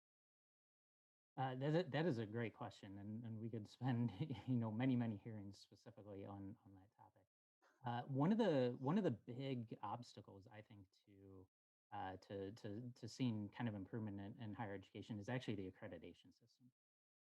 And so one of the problems with the way accreditation, which is all universities are required to have accreditation in order to participate in the federal financial aid programs. And the accreditation rules typically kind of mandate the inputs and the processes that universities need to follow. And so if you're mandating the inputs and the processes, you're essentially sort of already you're basically saying you can bake whatever cake you like, but you have to use this chocolate cake recipe, right? So it's no surprise that we end up getting a lot of chocolate cakes. Well, maybe we need vanilla cakes. Maybe we need Korean tacos. There's a lot of innovation that should be happening in education right now that we aren't seeing because the accreditation system is a barrier to that innovation. So I would really like to see what I call escape hatches introduced into accreditation. So accreditation is really kind of a one-size-fits-all solution. And so instead of mandating accreditation for everybody, we can introduce escape hatches. So for more vocational programs, we could have labor market outcomes serve as an alternative to accreditation. So if enough of your graduates are graduating and getting really well-paying jobs, that can serve as a form of accreditation for financial aid purposes. We could also do this with learning outcomes. So for law schools, if 95% of your students are passing the bar exam, you don't really need accreditation. We know you're doing a good job. And so introducing these escape hatches would allow programs and institutions to innovate on the inputs and the processes because we're more directly measuring the outputs and the outcomes. So accountability should 100% be focused on outputs and outcomes. Right now, the accreditation system is not focused on that, and it's really limiting, I think, the innovation that we could see in higher education. Thank you. I was also interested to see that the chart you included in your written testimony, which shows which fields have been most successful, broken down by academic field. Can you speak to the metrics for coming up with the data reflected in the chart, and if there are any notable trends you found? Yeah, absolutely. So in the written testimony, there's a chart in there that we look at. I think it's the 27 largest academic fields, and so this is using the 2019 college scorecard data set. And so what we did was we recreated the gainful employment regulations. So at that point, the gainful employment regulations had been set aside. And so what we did was we recreated them, but we applied them to everybody, not just for profits. And so when you do that, you can then classify each program as passing, probation, or fail. Technically, the probation was called zone in the original gainful employment regulations, but probation is the essence of it. And so when you do that, you saw some fields that almost virtually every program was passing gainful employment. And so fields like mechanical engineering, vehicle repair and maintenance, I think was above 90% of graduates were attending these programs that had these excellent outcomes. But then there were a bunch of fields that weren't doing so well. So social work stood out as around a third of graduates were attending programs that would not have passed gainful employment had it been applied to them. And then the field that really stuck out as having the worst outcomes was actually law. And so we did a follow-up report where we looked. I'm sorry, specifically but at we law really school need to get on to the next member. Thank you very much, sir, for your. Thank you. Thank you. Let's stay in Pennsylvania. Ms. Weil, you have 5 minutes, please. Thank you so much, Mr. Chairman. I'd like to direct my first question to Ms. Ko. I hope I got that correct. And thank you all for being here on this very important subject. Ms. Ko, whenever I am engaging in conversations about higher education, I want students to be central to the discussion. And just by way of background, I want you to know that in my district, which is the Lehigh Valley, I actually have 6 colleges and universities that are nonprofits, as well as a couple of for-profit schools. So this is an area of great interest to me. I believe it's vital that students who are pursuing higher education are able to do so with the peace of mind that the college they attend has their best interests in mind and will invest its resources to provide the highest quality education and the best outcome. I think we all feel that way about it. So what I'd like to do is, with that as backdrop, I'd like to discuss the effects on students when for-profit colleges convert to nonprofit colleges. When that happens, is the college required to improve the quality of its academics or better support students' learning? And I'll ask the second part of my question at the same time. After undergoing a conversion, does the college have to improve the outcomes of students, like increasing job placement rates after graduation or lowering default rates on student loans? And I'll be quiet now and let you answer. Thank you. Sure, thank you. So in order to be recognized by the Department of Education as a nonprofit, a college does not have to improve the quality of the learning within the school or improve the quality of the outcomes the students experienced. However, to kind of return to the core distinction between nonprofit and for-profit status, genuine nonprofits make that commitment to reinvest 100% of resources in student learning. And to go to Professor Galley's point about fiduciary status, genuine nonprofits owe a fiduciary responsibility for the educational mission of their school and no fiduciary responsibility to investors or shareholders. And what that means is that with all of those Title IV resources going to support student education, you end up with better outcomes and you end up with better investment in student education. I want to go back to provide a clarification on the numbers regarding instructional spending that Ranking Member Fox referenced earlier on, because this is something that I described in my written testimony. So when you look at the share of students' tuition dollars, the share of HEA dollars that is going to instruction, the numbers are pretty clear about what the differences between sectors are.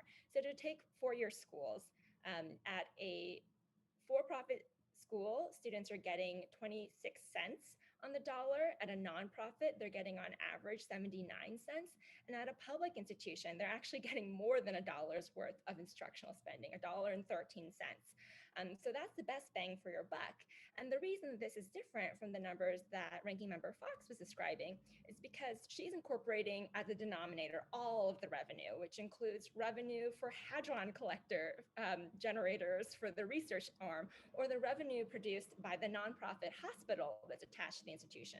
So when you're really looking at what students are getting, and I'm so glad that you want to center students in this conversation, it's a really different deal at for-profit institutions versus nonprofit and public counterparts. Can I just ask you, in the time that I have left, are there particular types of students that are more likely to attend a college that recently converted to nonprofit? Yeah, so the for-profit schools that are engaging in these conversions are among the most predatory. We know that they target low-income students, Black and Hispanic students, working parents, and students who don't have family support, but are rather supporting their families. And returning to the case of the Ashford conversion to University of Arizona Global Campus, you have the leadership there expressly saying, we are pursuing this conversion in order to better target and enroll low-income students and minority students. And how does the quality of their academic instruction while they're in college and their outcomes after compare for students who attended a recently converted nonprofit college and students that attended a nonprofit that never operated as a for-profit? The problematic conversions behave just like for-profit schools, with the difference that the for-profit schools have to live by the gainful employment and 90-10 rules. And so the outcomes are going to be significantly worse at converted schools than at genuine nonprofits. Thank you so much. I appreciate it. I yield back. All right, thank you very much, Ms. Wild. I am told Ms. Miller Mix is next. She's Miss Miller Mix. All right, we're gonna try Mr. Owens. Mr. Good. Mrs. McLean. Bob Good's here. Oh, Mr. Good. All right, sir. You welcome. You have 5 minutes, sir. Thank you. Thank you very much, and thank you to all of our guests here today. And my questions will be directed to Dr. Gillen, please. In your testimony, you discussed how making available important data related to post-graduation outcomes for specific colleges and specific degrees can help students and families make good investments in their higher education, and that this trend could lower the overall cost of education. That said, do you have a recommendation regarding how Congress can help promote and facilitate this data transparency without also expanding the size and scope of government? Yeah, absolutely. So the way the current college scorecard data is collected is it's focused just on students who are receiving federal financial aid. And so I think that's a completely appropriate approach because this Pell Grants and student loans are being provided to these students just as kind of congressional and governmental due diligence.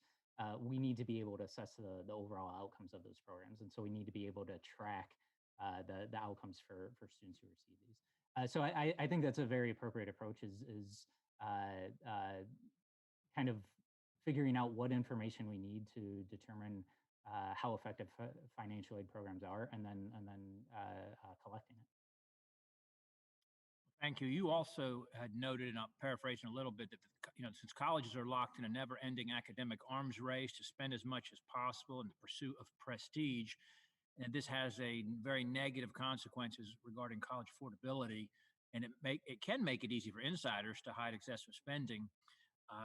Do you feel that accountability regarding degrees and the labor market outcomes is enough to lower the cost of higher ed, or what else might you recommend? Yeah, so this is in reference to the Bowen Laws portion of my written testimony, and just very brief background. So with Bowen's Laws, the basic idea is that when you can observe quality, you're competing based on reputation or perceived Right. quality. And one of the ways you can increase reputation or prestige or perceived quality is to spend more money on kind of flashy items. So, Nobel Prize winning faculty, high achieving students, big shiny new labs, that kind of stuff. And so that's all great, but that all costs money. And so schools are locked in this never ending cycle of needing more revenue. And so as soon as they get more revenue, they use it to increase spending. And so if you look at the kind of overall trend of what happens to higher education when it's stuck in this Bowen's law world, is we're going to see an ever-ending trend of increasing spending. So one of the ways we can escape that is by having better metrics on outcomes and outputs. And so these accountability mechanisms that basically publicize and try to encourage schools to have better outputs and outcomes would do a lot to fix that, because right now there's a handful of law schools in the country that do a great job in terms of labor market outcomes relative to student debt. There's also a ton of them that don't, where their students are really struggling with their student debt. And so right now, the question, hey, should I go to law school, doesn't make any sense, because it really depends on which law school we're talking about. Some of them have great outcomes, some of them don't. And so in providing students with enough information that they can make that distinction between those two types of programs is absolutely critical.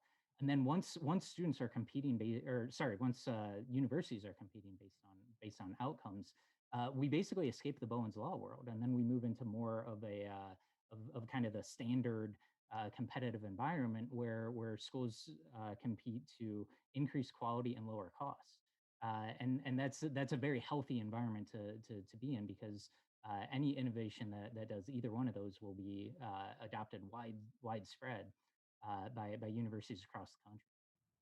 Risk of offending my many friends who are lawyers here in Congress, it was interesting to see that one of the worst returns in your data provided was that for the law degrees, in light of we got such a growth in that area in the country. Just speaking, though, generally with regard to the cost of higher education, what role do you think that the overall federal spending on higher education might be impacting the overall increasing cost of higher education? So there's a big debate among scholars about the extent to which Bowen's hypothesis the Bennett hypothesis is indicative, and so essentially there's an argument that some scholars make that increases in government funds will encourage schools to raise tuition to essentially harvest those funds without actually lowering the cost of the students. Now, there's been a multi-decade debate about how big of a problem this is, and so unfortunately we can't go into too much detail. But right now, if I see a study that says it's less than 20 cents on the dollar, or a study that says it's more than 80 cents on the dollar, I'm skeptical. Anything in between there is pretty consistent with the evidence that I've seen. So it's not that schools raise tuition by $1 for every dollar that the government provides, and it's not that they don't raise it at all. It's that it's somewhere in the middle. Thank you, sir. I see my time has expired. I appreciate your answers.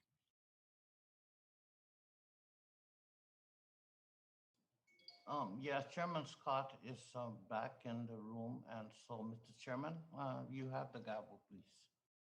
Thank you. Can you, All right. is Mr. Levin next? No, I think it's Miss Macbeth. Well, she was here. All right, Mr. Chairman, Macbeth, Miss Hayes was here. Yeah, you're right, Mr. Levin, see here. Okay. I am. Gentleman from Michigan, Mr. Levin. Levin, you have 10 minutes. Oh. 5 minutes, 5, sorry. I'll take the first offer. Thank you. Thanks to you both. All right. Well, I thank the chairman for this hearing. It's super educational, I think, for the American people. Over the last decade, for-profit institutions have converted to nonprofit institutions at an accelerated rate. And we've seen an alarming amount of these conversions happening at ethically dubious for-profit colleges, converting to nonprofit institutions to circumvent accountability, repair their reputations, line the pockets of owners and executives, and evade tax liabilities to the American people. Take, for example, Dream Center, a nonprofit holding company that pushed forward the purchase of 3 for-profit college chains with the intent to convert these schools to nonprofit institutions, even as the Higher Learning Commission revoked accreditation for some Dream Center-owned schools over concern that the intent of the conversion was to, and I'm quoting, cloak predatory practices. This led Dream Center to misrepresent and defraud millions of students into believing they were attending a fully accredited institution when they were not.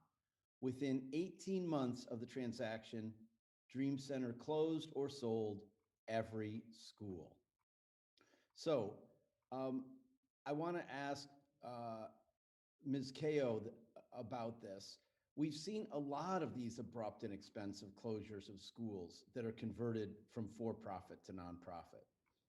For instance, the committee found that the Dream Center conversion and subsequent collapse will cost taxpayers at least $600 million.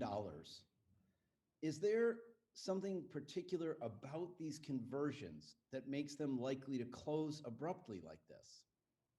Yes, thank you so much for that question. The Department of Education did find that the collapse cost taxpayers $600 million. It's incredible. One of the executives at Dream Center, who was extracting revenues for his family's foundation, actually estimated that the overall cost of the closure would be $1 billion. And that's part of the committee's report as well. But I think that the increased risk of closure that the GAO found in highlighting that 15 of 16 insider-driven conversions went from being financially responsible to financially irresponsible within the span of 1 year is one of the real risks to both students and taxpayers of allowing these for-profit conversions to go forward. I talked about how nonprofits can never extract revenue for owners and how for-profits have a restriction where when they're already financially unstable, owners can not extract revenue for private benefit, or at least there are some restrictions on their ability to continue to withdraw equity. But when you have a for-profit college that continues revenue extraction, but as a nonprofit, they are free to extract dollar after dollar to the point where they're running their institution into bankruptcy. And in the case of Argosy, you saw owners extracting revenue to the point where the institution had used up all the Title IV funds and then go after student stipends in order to be able to balance their budgets and then run out of all funds entirely. So I think there is a real milk risk it here. till it doesn't exist anymore, basically. I mean, but since time is limited, let me just ask you to kind of zoom out. Because I mean, in a way, these stories about the particular institutions are so compelling and disgusting, you know, but what I want to ask you is, how can we understand the impact of these particular stories, these conversions and these subsequent closures on higher education and students as a whole? How are the for-profit conversions impacting other schools in both the for-profit and nonprofit sectors? And how does that, you know, end up impacting college students all across the country? Thanks. So when for-profit conversions happen among the most predatory schools, that impacts the rest of the for-profit field, because any school that wants to remain with for-profit regulations, when it has this option of a giant loophole, is going to be either too small, too unsophisticated, or too scrupulous to lawyer up and take advantage of the for-profit conversions that allow them to operate in an even more predatory manner. When it comes to the nonprofit status, there is also, I think, a corrupting impact of for-profit conversions on nonprofits.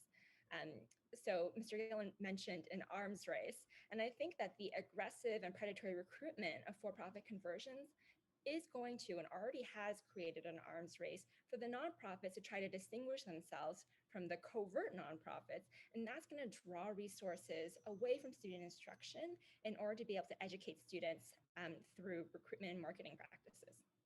All right, well, thanks. Mr. Chairman, my time's expired, but I just have to say that when I ran the state workforce system in Michigan, and created the No Worker Left Behind program, and we put 162,000 Michiganders back to school. We proudly worked with state institutions, community colleges, nonprofits, and for-profits, and we've got to fix this problem so that students can still have the full panoply of options. With that, I yield back. Thank you. Next, the gentlelady from Iowa, Ms. Miller Meeks. Thank you so much, Chairman Scott. And Ms. Kao, you actually inspired this question. You said higher tuition equals higher debt. As the first person in my family of 10 to not only go to college, the only one to ever go to medical school, I am extremely concerned about the rising cost of tuition. At the state level, as a state senator, I worked on these issues, especially for the health professions. However, student loans, loan forgiveness for locating to rural areas, J-1 visas and scholarships don't address my most pressing concern, and that's the skyrocketing cost of colleges.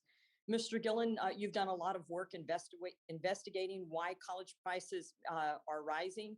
And one reason you mentioned earlier was the Bennett hypothesis. Could you describe this a little bit more in detail, and also other drivers of rising tuition, and suggest ways Congress could address the fundamental drivers of college cost when we reform the HEA, because that in turn is what creates more college debt, is the rising costs. Thank you. Yeah, absolutely. So one of the main contributors to rising college costs is this Bowen's Law world that I described previously, where there's essentially never-ending need for any nonprofit, but in this particular case, colleges to have more revenue. There's always going to be some other program or some more students or some initiative that the university wants to take and that they think will improve their college. So there's never going to be enough money for colleges. There's a couple of amusing kind of descriptions of this process by scholars of higher education. So Derek Bach, former president of Harvard, he wrote a book where he described colleges as just like compulsive gamblers in the sense that there's never going to be enough money to satisfy their needs. There's a scholar at Cornell, Ronald Ehrenberg, who described the college's need for money as analogous to Cookie Monster. Just whatever cookies are available, cookies being revenue in this case, will be devoured. A co-author of mine, Robert Martin, described higher education finances as a black hole, and it'll just suck up any revenue that's around. And so the question is, okay, what happens when we institute a financial aid program in this environment? And that's where the Bennett hypothesis comes in. And so Secretary Bennett, he was Secretary of Education back in the 80s. He said that the federal government providing financial aid will actually encourage these schools to raise their tuition to harvest the aid money. And that's really the combination of these two. So the Bennett hypothesis is a danger because we live in this Bowen's Law world. And so the question is, okay, well how big of a problem is it? And scholars, as I mentioned, have been debating this. There was a real turning point around 2012 where almost all the scholarship that has come out since then, because it's using better data and better statistical techniques, is finding some evidence in support of the Bennett hypothesis, regardless of sector. So it's an issue at the for-profit sector, it's an issue at publics, it's an issue at private nonprofit. But there are some things that could be done to sort of tame the Bennett hypothesis. And so some of the things you can do is make sure the aid is need-based. So programs like the Pell Grant are much less likely to suffer from kind of tuition inflation as a result of the program than kind of a universally available program that is not subject to that. Well, thank you so much for that. And it's the same thing that plagues healthcare with third-party payment. And I'm going to yield the balance of my time to Representative Fox. Thank you so much. And thank all the panelists. Thank you very much for yielding. I want to point out that one of our witnesses has said nonprofits can never extract revenue for individual benefit. Well, I'd like to point out that private colleges and universities, some are paying exorbitant fees to their presidents. University of Southern California, $7 million University of Chicago, $6 million. Thomas Jefferson University, 5.5. Columbia, 4.5 million. Harvard, 3.5 million. University of Pennsylvania, 3 million. Wesleyan University, 3 million. University of Rochester, 3 million. Texas Christian, 2.5. And the Savannah College of Arts and Design, almost 2.5 million. I would say that students going to those schools would say that that is extracting revenue for individual benefit. And then, Mr. Chairman, will enter that into the record. This has come, I believe, from its Chronicle of Higher Education, and also the top 10 salaries of public schools. Georgia State, 3 million. Auburn, almost 2 million. Texas A&M, over 1.5. Ohio State, 1.5. Texas A&M System Office, 1.3. University of Pittsburgh, 1.2. University of Virginia, 1.2. University of Nebraska, a little over 1 million. University of Houston, 1 million, a little over. And Arizona State University, incidentally, over 1 million. I would say those publics and those privates are certainly extracting revenue for personal gain. And I think the record needs to be straightened out. Thank you very much, Mr. Chairman. Thank you. Those documents will be entered in the record without objection. Gentleman from Indiana, Mr. Mervan. Mrs. Kale, you have written about Purdue University's joint venture with Kaplan University.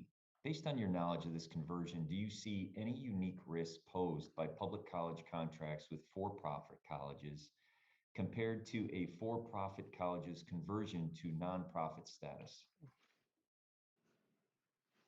Could you repeat the second half of your question? I'm sorry, I didn't hear it. That's okay. The second half of it is, do you see any unique risks posed by public college contracts with for-profit colleges compared to a for-profit college's conversion to nonprofit status? Got it. Thank you for clarifying. Yeah, so I think that the risks of for-profit colleges converting in a way where they appear to have public college status or a public college affiliation is even more pronounced because of the public trust that students have in a school like Purdue University or the University of Arizona. That is why shareholders at Graham Holdings or the shareholders at Zovio are so excited when they can find a public institution that will lend its good name to one of these for-profit college conversions. And I think the students have really spoken for themselves. Purdue University Global is the only public college that has garnered more than 100 student complaints through the Borrower Defense Program. And I also want to add that there are two additional risks with these for-profit public conversions occur. One is the double revenue extraction. So you have funds from student tuition dollars going to both Graham Holding and to support Purdue. And the third harm is that equity harm that I mentioned at the beginning. You have separate, unequal institutions where poorer students are subsidizing wealthier students. Thank you very much, and I yield back my time.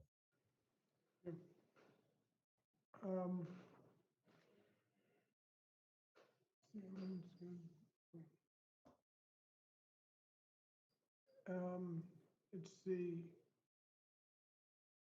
good McLean.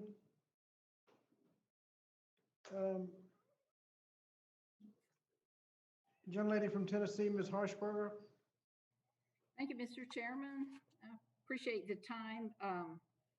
This is directed to Dr. Gillen. I have constituents in East Tennessee that a traditional four-year degree is really, it's not the most practical step for those high school students and really for a lot of the adults looking for a post-secondary degree. And I absolutely agree that we need to have accountability measures put in place for any institution, like the learning versus earning versus growth. And there's no way to measure outcomes if we don't have those measures. And Dr. Gillen, for-profit colleges don't just take public money in the form of those Title IV student aid programs, but because they do pay taxes to state and federal governments. Really, they're tax-paying institutions, basically. In addition to paying taxes, these schools employ thousands of people that contribute in a lot of other ways to a local economy or community. And my question is this: are you aware of any analysis that's done to assess the real value added institutions have on their communities? What is it that they do to these communities? How do they give back? And have you assessed anything that would show us what these measures do and those employees in hiring all those employees? What kind of value does that have on a community? Yes. Sorry about that. So the first part of the question, what is the overall social impact of these higher education, and does it distinguish between for-profit, nonprofit, and public? And so whenever you have either a subsidy or a tax, that's going to introduce a wedge between the social return to any particular activity and the private return. And so when you look at higher education, if you compare, say, the public university to a for-profit university, so the public universities are generally heavily subsidized by the state that they reside in, and they do not pay taxes. And so you've got sort of two wedges that are kind of present for public universities. The for-profit universities, not only do they not get subsidized, but they do pay taxes. And so that's going to introduce a big wedge between the social rate of return relative to the private rate of return. So if you just, for simplicity, just assume the equivalent private rate of return for students at those, you could see very, very different social rates of return because of the subsidization and the different taxes. As for what higher education does for the communities, it really depends on the particular community and on the universities within it. And so a lot of states actually import college graduates, and so a particular state may really generously fund its colleges to try and increase the educational attainment level of its population, and then it sees a lot of those students just move next door because they want to live in New York City or something like that. And so it's an open question how much at the local community level the universities are going to benefit, because it really depends on how many of those students remain within the community and how many go to some other community. At the national level, that's not as much of an issue. You still do have students going internationally after they graduate, moving overseas. But at the community level, that's a much broader issue. Our goal should be to get. It doesn't matter which university, if it's public, for-profit, not-for-profit. The goal is to get these students educated, or to give these adults a post-secondary degree. As Dr. Miller-Meeks said, I was the first one in my family to ever go to college and get a doctorate degree in pharmacy. And nobody encouraged me. That's just something that I wanted to do along the way. And I went to a private institution, and it cost a lot of money. And I paid every penny of that back. We look at these endowments of some of these bigger not-for-profit universities. They could bankroll every student that came through their doors if they wanted to. So I guess just having those measures in place to see how successful these for-profit, not-for-profit universities are, it's how you do it in the business world. You've got to make sure, in my part of the state, in East Tennessee, we need skills training. We need things to where they can get out and get a good job. And I'm not knocking higher education, but I'm looking for, my emphasis is on workforce development per se in my district. But I appreciate your answers. I think that we need to look and assess what assess what these for-profit universities do and do some kind of study to show what they do to imply they employ all these people in their communities. Let's find out what kind of benefit that has been and measure it that way as an outcome. But I appreciate your answers and everybody being here, and I yield the remainder of my time to Dr. Fox. Actually, there's not any time left. Well, I'm so sorry. Gentlelady's time has expired. Next, the gentleman from New York, Mr. Jones. Well, thank you, Mr. Chairman, and to the ranking member. Thank you to our witnesses for all appearing before us today. Your testimony has placed a spotlight on the failings of the federal government to adequately protect our students. Make no mistake about that. Over the last 30 years, for-profit colleges have offered minimal educational value, but have collected millions of dollars in tax breaks, all while saddling thousands of students with crushing debt.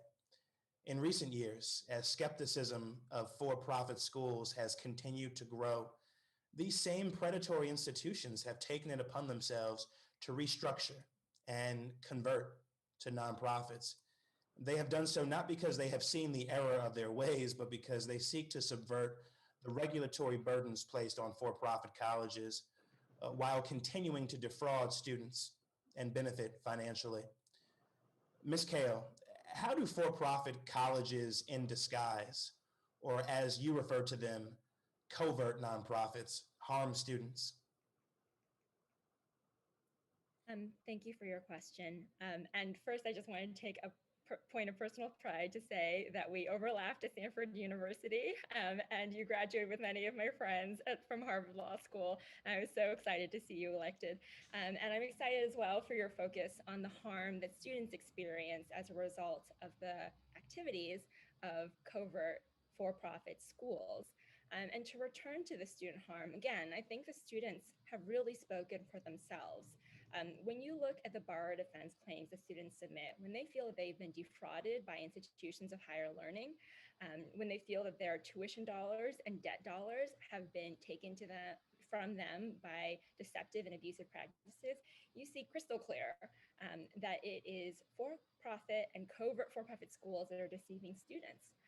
You can look at over 300,000 borrower defense claims that the Department of Education has identified by institution. About 25% are from covert for-profit colleges. About 75% are from for-profit colleges. Less than 1% come from the nonprofit sector, and there are no public institutions on that list, except for the affiliation of Purdue University Global. So I think that it's really clear that the student harm is coming from the for-profit and covert for-profit sector. And if we don't do something about it, those types of harms are going to expand to corrupt the influences that are in place even further. Thank you for that. And what are the risks covert nonprofits pose to taxpayers in particular?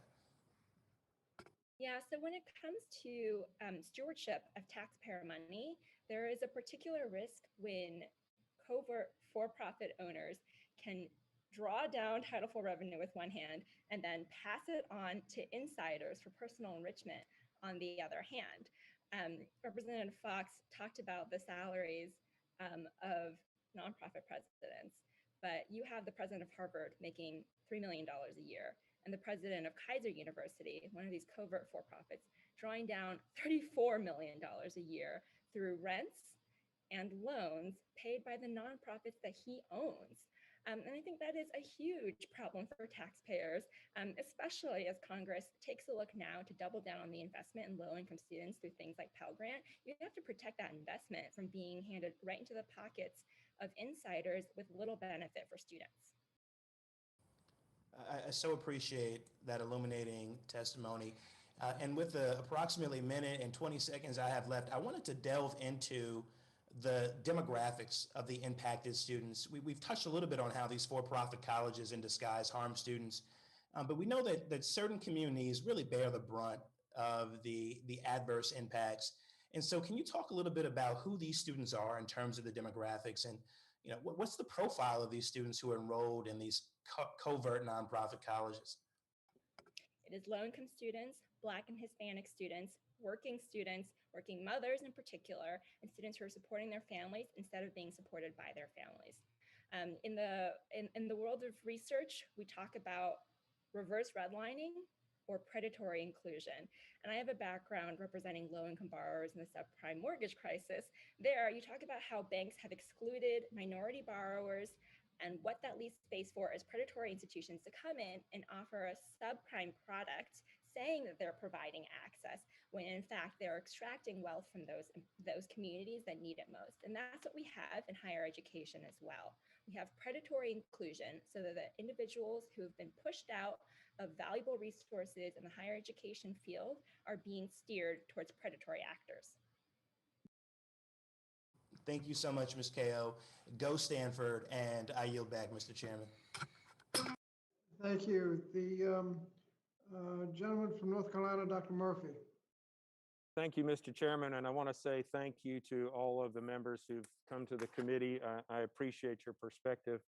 I want to say specifically, Mr. Gall, you made one point that you thought that it was education's duty here, not the IRS's, to police its institutions.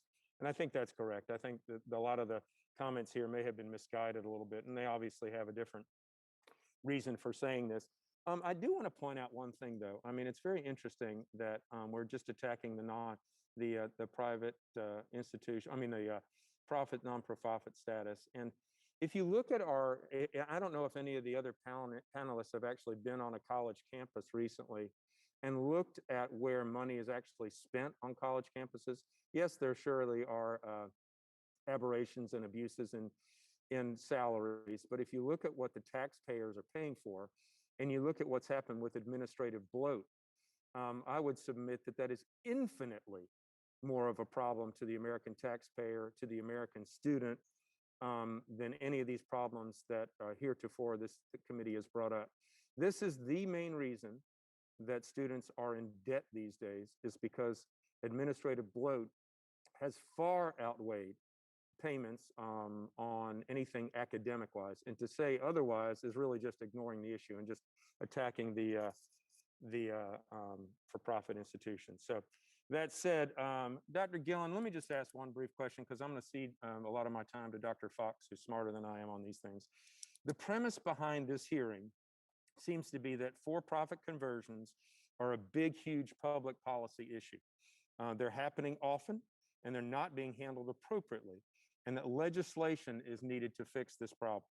Is that premise correct? Is it true? Are we dealing with such a huge, massive problem that several of the committee people have said?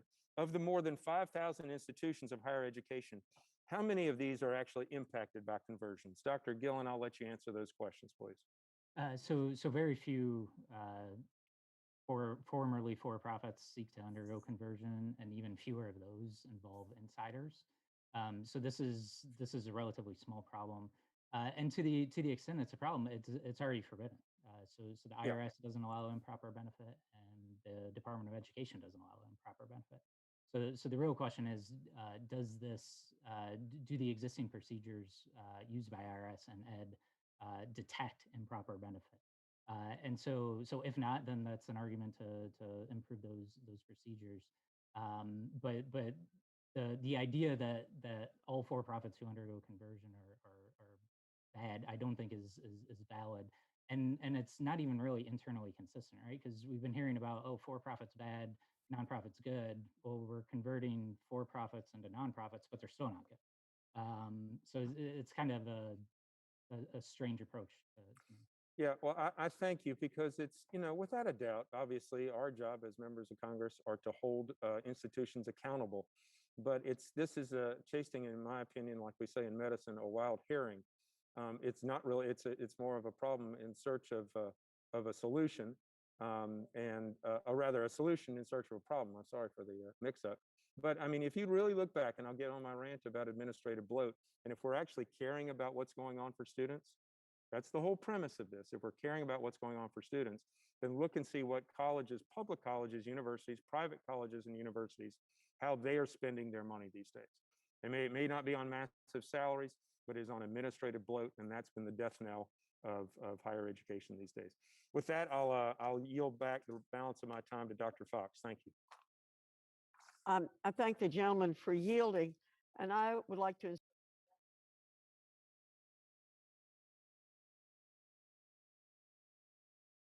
You got muted there, Representative Fox.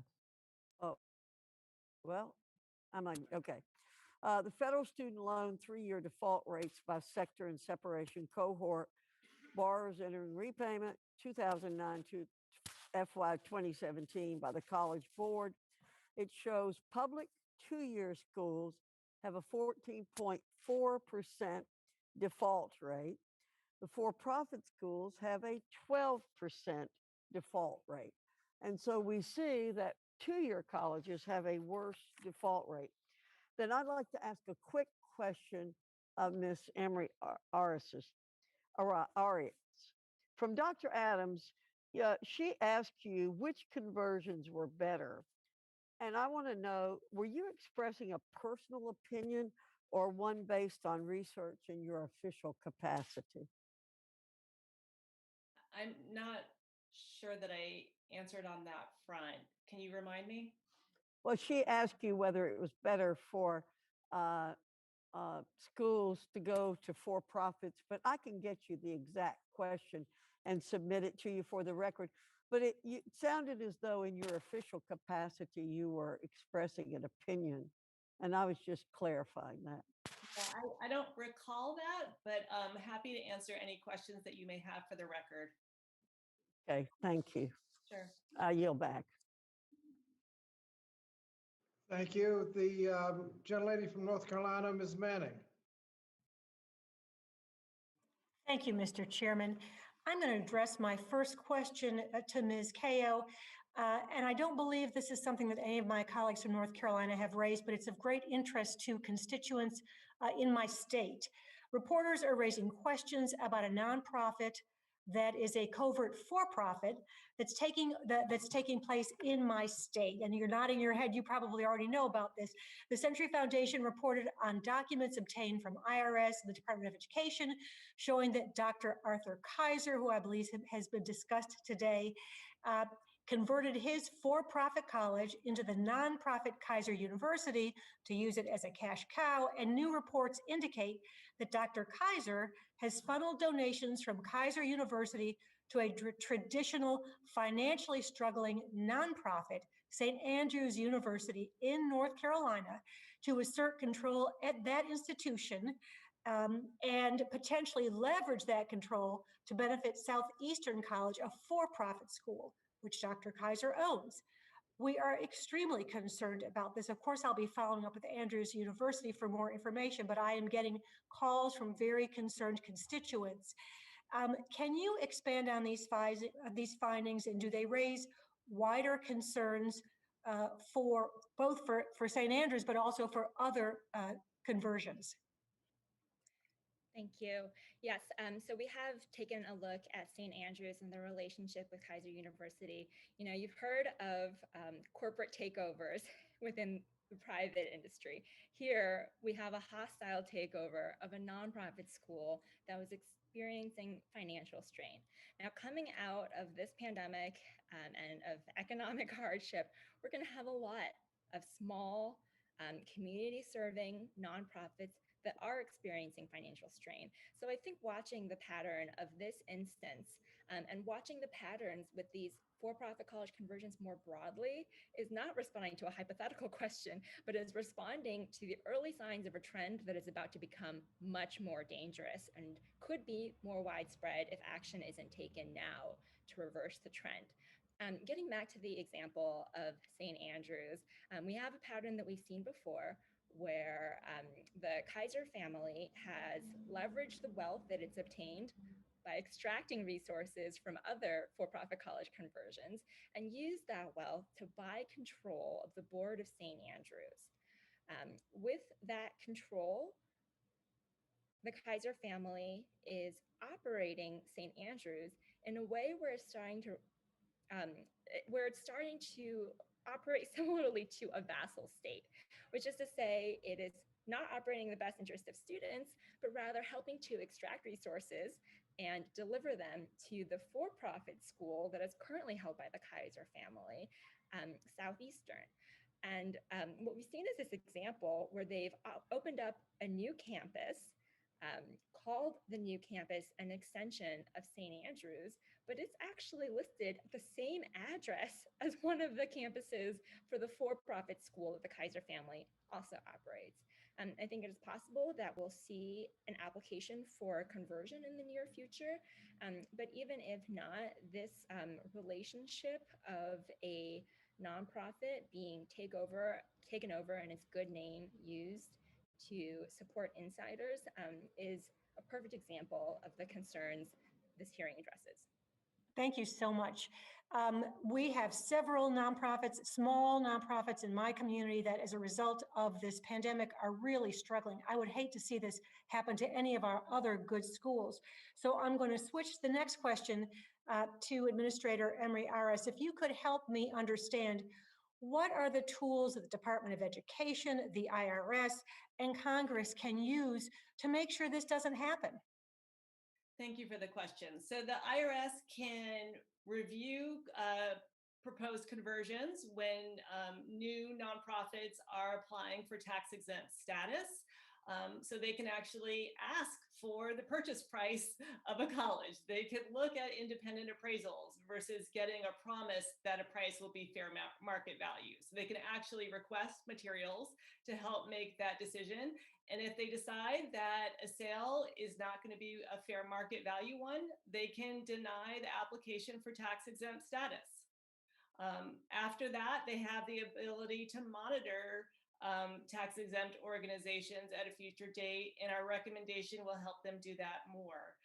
On the education side, the department has done a lot in recent years to step up its oversight for those initial applications, right? It's looking at more documents, it's looking at leases, it's looking at contracts. It's really getting into the nitty-gritty to figure out, is there improper benefit going on? So that's a good thing. But at this point, it's not looking at what happens after it grants its approval. So those schools are in provisional status for 1 to 3 years. They're supposed to be closely monitored.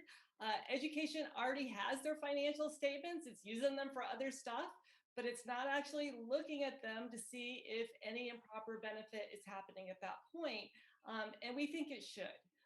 Because you can find information in the statements about ongoing leases and other kinds of vendor arrangements that could raise questions about improper payment.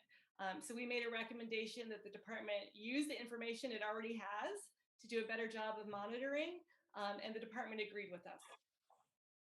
Thank you, and I yield back. Thank you. Gentleman from North Carolina, Mr. Cawthorn. Thank you, Mr. Chairman. I sincerely appreciate all of the witnesses who have come on to be able to testify before us. I am disappointed that we are using our valuable time of all the brilliant minds in this committee to be working on examining colleges converting from for-profit to nonprofit status, which impacts roughly 0.1% of for-profit colleges. And just in layman terms, that is 3 colleges a single year. I feel like the brilliant minds that are used here and on this committee and that are as our witnesses could be used for something more tangible. But I will take some time to ask you a question, Dr. Gillen. The Higher Education Act makes all institutions, regardless of their tax status, ineligible to operate with Title IV student aid programs if too many of its students default on their loans within 3 years of leaving the college. Could you comment on whether this cohort default rate metric is effective, and also how can we, as Congress, how can we improve upon it?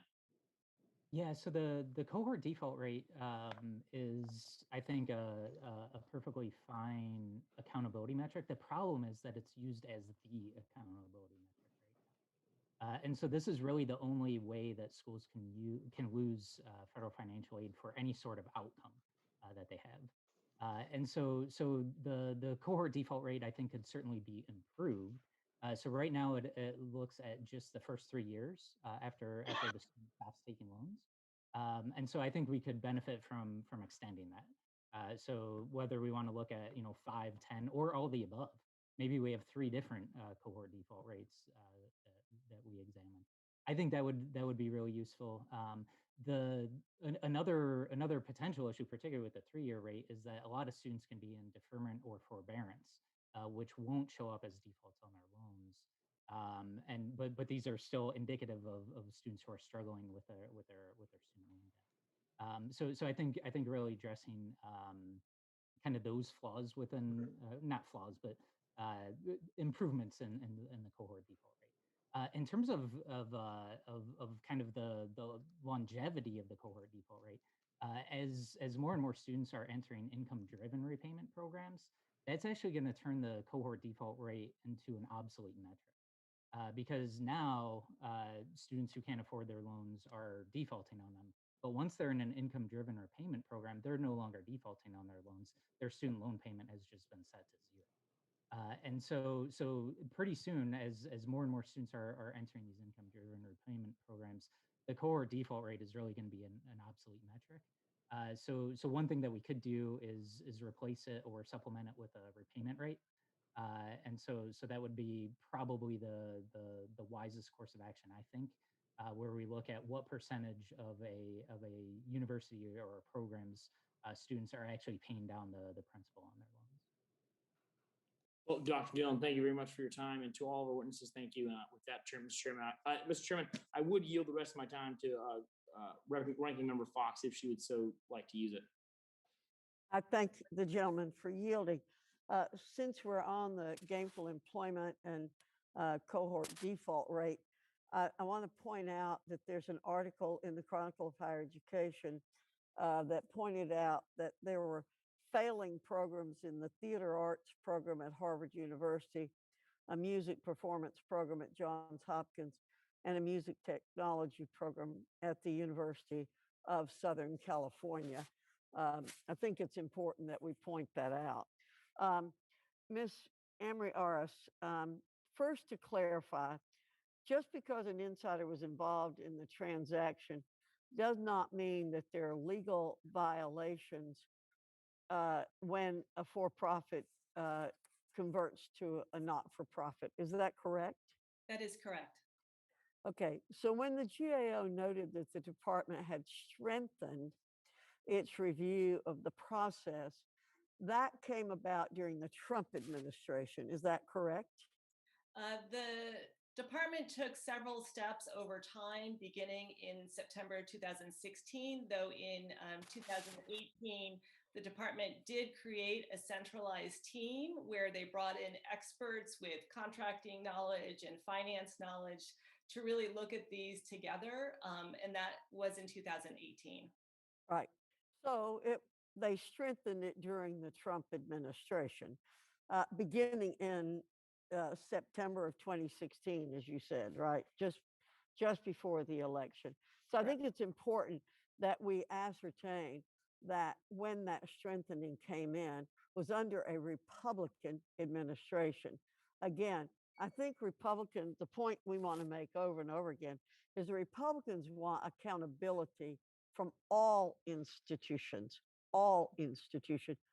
for students. Thank you, Mr. Chairman. I yield back. Thank you. The gentlelady from Georgia, Ms. Macbeth. Thank you, Mr. Chairman. I'm really excited to be here today, and thank you to all of our witnesses for their great testimony. And I'd like to say in my own district, we saw firsthand what happens when an institution of higher education attempts to evade accountability. In 2019, Argosy University in my district closed its doors after months of misleading students on its accreditation status and an attempt to convert to nonprofit status through its sale to Dream Center Holdings. In the end, Argosy University ripped off thousands of students at campuses across the country, including one in my district, leaving them with untransferable credits, huge amounts of student debt, and degrees that just really aren't worth anything. And it's our duty as legislators to protect the success of our students as they pursue higher education and hold all institutions accountable. And that's why I am very proud to be introducing the For-Profit College Conversion Accountability Act, or we'll call it the FCCAA, with my colleague representatives, Sarah Jacobs and Kathy Manning. FCCAA would establish explicit criteria, require the conversion to be made public with proper advance notice, and prohibit the institution from marking itself as a nonprofit until the conversion has actually been given the final approval by the department. Additionally, the bill would establish an office within the Department of Education to determine the eligibility of for-profit IHEs and monitor the conversion process. You know, our students deserve better, and it's our duty as legislators to ensure that institutions are adhering to high standards. Ms. Kao, my questions are for you today. In a recent piece, you wrote that, and I'm quoting, the increased rigor of the Department of Education's reviews of college conversions needs to continue in the Biden administration and should be applied to conversions that were approved earlier, end quote. What opportunities are there for the department and this committee to revisit conversions that were previously approved? Thank you for the question and for recognizing the painful experience of Argosy students. So I want to talk about 3 opportunities that the Biden administration has to revisit some of the errors that may have occurred in the past and that were pointed out by the GAO report. The first is that in the case of the Dream Center, the Department of Education made an effort to retroactively grant nonprofit status to Argosy and the other Dream Center schools. And I would say if the Department of Education can retroactively grant nonprofit status in order to help institutions cheat students, then they sure should be able to retroactively remove nonprofit status to stop that cheating. And I think that that is an important authority to explore. Second, this has come up previously, but anytime an institution of higher education seeks a conversion in nonprofit status or a change in control, they go through a review that leaves them in a status known as provisional certification. When you change status or you change control, your eligibility to receive Title IV ends at that moment of the change of control, and you have to prove that you deserve Title IV funding all over again. That gives the Department of Education a unique opportunity to continue to monitor and oversee whether these conversions are truly serving students. And finally, I want to scope back. We've been talking about conversions between nonprofit and for-profit status, but really there are a series of requirements that Congress has imposed that all institutions must meet in order to be eligible for Title IV revenues. And some of the behaviors in these conversions, things like paying recruiters or recruitment entities a bounty for each student that they enroll, would violate the basic requirements for Title IV eligibility for all institutions, and the department has to address that as well. Well, thank you so much. And you previously wrote that the Art Institute chain of for-profit schools had been sold to Dream Center Education Holding, a nonprofit organization. It cooked the books and diverted stipends intended to cover students' groceries and living expenses.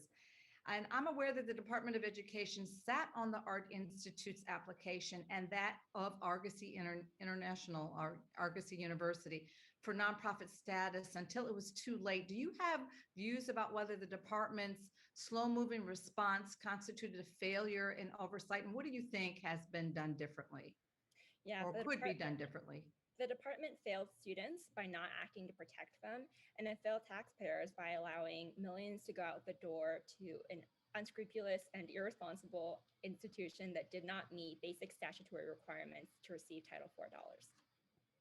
Okay, and thank you so much. I yield back the balance of my time. Thank you. The gentlelady from Illinois, Ms. Steele. Thank you, Chairman. Actually, I came from California and I'm sorry. not Illinois. Thank you. Thank you, Chairman, and thank you, Ranking Member. I'm sorry, gentlelady from California, Ms. Steele. I'm sorry. And thank you for all the witnesses today, and really appreciate it. I think we can all agree that we must protect the use of taxpayer funds. We also agree the cost of college has grown out of control. We need to make sure that students who attend any college will graduate and graduate with skills, the skills they need to get a job. I believe we must have accountability but also encourage flexibility to help all Americans find the higher education option that fits them the best. Colleges and universities have many reasons to choose whether they form as for-profit or nonprofit organizations. One of the reasons for conversion is the heavy and sometimes unfair burden placed on for-profit institutions. Having said that, Dr. Gellin, in your opinion, if you run a for-profit college, wouldn't you want to change from a for-profit to nonprofit to level the playing field since there are many burdens on for-profit colleges? Yeah, so I think that's a completely valid point. There are a number of reasons that universities would want to convert from for-profit to nonprofit. And so some of them that were highlighted in the GAO report were there was a state financial aid program that provided grants to students, but students at for-profit colleges were not eligible for this grant. And so by converting to a nonprofit, that college's students would now be eligible for this financial aid program. And so there's all sorts of issues like that where for-profits might benefit from converting to a nonprofit. And tax exempt too. Yeah. For those schools. So students across the board seem to be left with excessive student debt these days. Can you highlight some of the ways a successful for-profit college can help students who want and demand jobs? Yeah, absolutely. So excessive student debt is a huge issue, and it's gotten a lot of national attention, appropriately so. The contribution I would like to see is the conversation be less focused on the tax status of the degree granting institution and more focused on the students themselves. And so last year we actually ran an analysis that basically subjected all programs to gainful employment. So under the initial gainful employment regulations, no degree program at a public or private nonprofit was subject to gainful employment. So only certificate programs were. And so which is nonsensical, right? Like the MBA program at Wharton was not considered a vocational program, but a nursing program at the University of Phoenix was. So it was just a bizarre way to define which programs are vocational and which aren't. But so we went back and we analyzed, okay, what if you applied gainful employment to everybody? And so we used the new college scorecard data to do that. What we found were that of the total students who were attending programs that would have failed gainful employment, 28% of them attended for-profit universities, which means that 72% of them were attending private, nonprofit, or public universities. And so the notion that excessive student loan debt is a problem that's restricted to the for-profit sector, I think is completely false, because the vast majority of students who have excessive student loan debt, as determined by a test like gainful employment, are going to be at public and private nonprofit universities, if for no other reason than for the fact that so many more students are at those institutions. Thank you very much, Dr. Gellin. I yield my remaining time to Ranking Member Dr. Fox.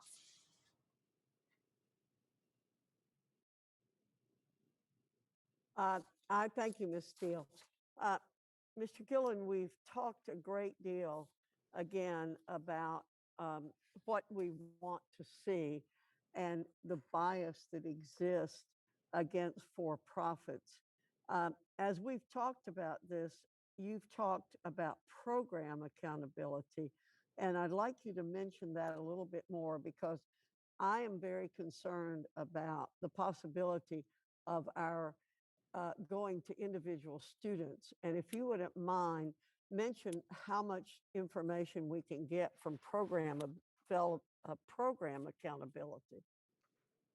Yeah, absolutely. So the most exciting kind of accountability potential that I've seen in my entire career has been this new college scorecard data on program level earnings.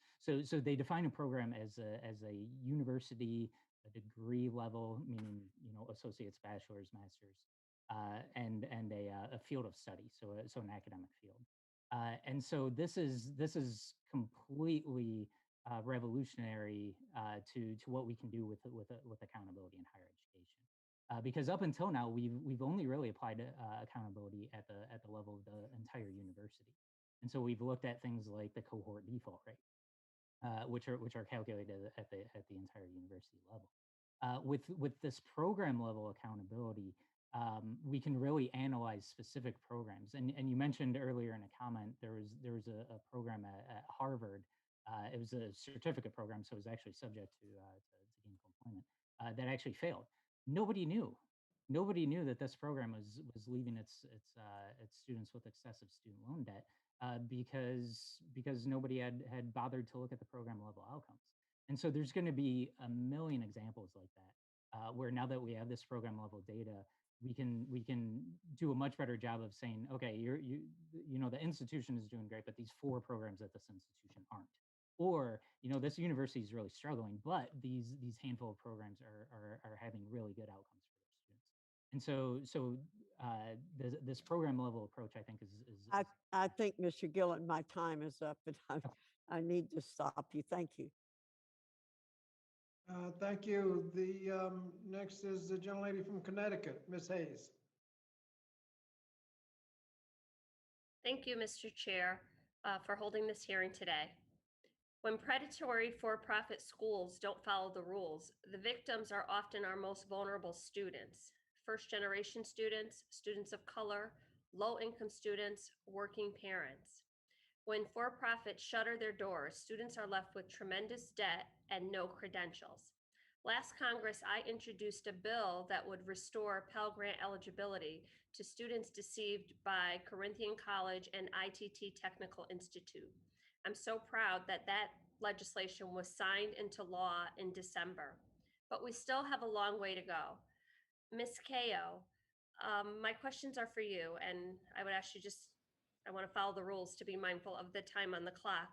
What role should transparency and consumer awareness play in addressing the risks posed by for-profit college conversions? And should more information be given to students about those conversions? Thanks. I would say transparency is necessary, but not sufficient. And one aspect of transparency in the context of these conversions is making sure that institutions are not pulling the wool over students' eyes by claiming nonprofit status when they're actually operating as for-profit institutions. I would also say that while choice is wonderful and I support students having options of the type of college they go to, nobody wants students to be steered towards a choice that is going to harm them more than it will help them. And you can look at the grocery store, you can look at the auto dealership, all of these contexts where we have consumer choice. There is a regulator making sure that you don't buy spoiled milk. There's a regulator making sure that you don't buy a car that's going to explode when you drive it off the lot. Thank you. That leads me to my next question for Director Emery Eris. Are colleges allowed to advertise as nonprofit colleges while they're awaiting the Department of Education to approve their conversion applications? And what did you find when you looked at the advertisements of colleges in pending status? That's a great question. When we started our study, education didn't have any formal rules on this issue. During the course of our work, they did decide to formally prohibit this practice. And they have developed instructions to schools, letting them know that this is not allowable. And they have begun to distribute those instructions. And this is particularly important because we found that schools were doing that kind of advertising. So they were waiting for approval, did not have it yet, but yet were putting out in advertisements that they were nonprofit institutions, suggesting that they had been approved by the Department of Education to be nonprofit colleges. That was not true. We saw that for all 9 schools that were pending. And we also looked retroactively at some of the schools that had been denied. So the 2 schools that were denied, we found had also previously advertised as nonprofits. So we think it's great that the department has formally said that this is not acceptable. And we think it's really important that they're getting the word out. You've actually answered my next 3 questions. But I'll wrap it up by saying, what steps could the is the Department of Education taking to stop these deceptive advertisements? Yeah, so they're actually putting it in their letters to schools that are awaiting decisions. They haven't notified each and every school yet, but they are in the process of doing so. So they're kind of organizing their communications to make sure that they consistently message along those lines. And we think that's great because, again, at the beginning of this study, it was really quiet on this front, and a lot was going on that was against education's wishes. Education officials had expressed concerns about this, but there was nothing formally prohibiting it. Now the department has formally prohibited it and is telling schools that they're not allowed to do that. Thank you. I really appreciate that and for your expertise on this issue at today's hearing, because as legislators, we are tasked with making sure that we are protecting the rights of all of our constituents, no matter how big or small the problem is. And it doesn't matter if one student affected is one too many. So I'm very happy that you've taken the time to come before this committee to share your concerns so that we can make sure that we are protecting every student that seeks a higher education in this country. With that, Mr. Chair, I yield back with 10 seconds to spare. Well, thank you very much. And next, the gentleman from New York, Mr. Bowman. Thank you, Mr. Chairman, and thank you to our witnesses for being here. My first question is to Director Emery Aras. You note in your testimony that the IRS did not systematically collect the information that can help identify insiders involved in conversion transactions. When the IRS is evaluating an application for tax-exempt status involving insider transactions, what is it supposed to be looking for? It's supposed to be making sure that those transactions are of fair market value so that no one is pocketing anything extra above what the price should be. So that's what they need to be doing. And they don't always have the information that they need to make that decision. How is fair market value determined? It's determined by looking at what the price would be for people who have, how would I say this? If you have unrelated people who are looking at a good, it's their interest in what they think a fair price should be. It's a price that would be sort of comparable with other prices on the market. It's not a price that's inflated to benefit an insider. Got it. And what would be the grounds for the IRS denying an application? If they did find improper benefits. So for example, if they found that the price of the college was inflated beyond market value to benefit an insider, they could deny the application for tax-exempt status. Similarly, if they're finding other kinds of arrangements that look like there's improper benefit, so if you have service contracts or leases or what have you, where it looks like individuals are improperly benefiting and they're being paid above market rates to the detriment of the tax-exempt institution, that could be cause for denying the application. Awesome. Thank you so much. My next question is to Ms. Cow. You've written about the Department of Education's process for approving for-profit conversions. Why can't the Department of Education just rely on the IRS determination? Thanks for the question. So we've heard for-profit schools complain that they're being unfairly regulated based on tax status. And I just want to clear up the record. The Department of Education does not regulate entities based on tax status. They regulate entities based on the risks that are posed to students and taxpayers based on whether the institution is a revenue extracting institution or a revenue reinvesting institution. So the department looks to tax status because if the IRS has already determined that an institution is extracting revenue for insiders, that means that Department of Education doesn't need to retread that ground. That institution has disqualified itself. However, the Department of Education's review goes one step beyond that. I mentioned that it has a three-part test. An IRS review is just one prong of that three-part test. The Department of Education really owes a greater duty to students to protect them from institutions that are going to extract their revenue instead of investing it in their education. And I think one of the reasons for that is if the IRS messes up, it can go back and collect back taxes with interest. But if the Department of Education messes up, students don't have that chance to take back those years of their lives, or in most cases, to take back the Pell Grants, the loan debt, and the military benefits that they've used at an institution that lied to them. Thank you. And what resources would the Department of Education need to reliably make these determinations moving forward?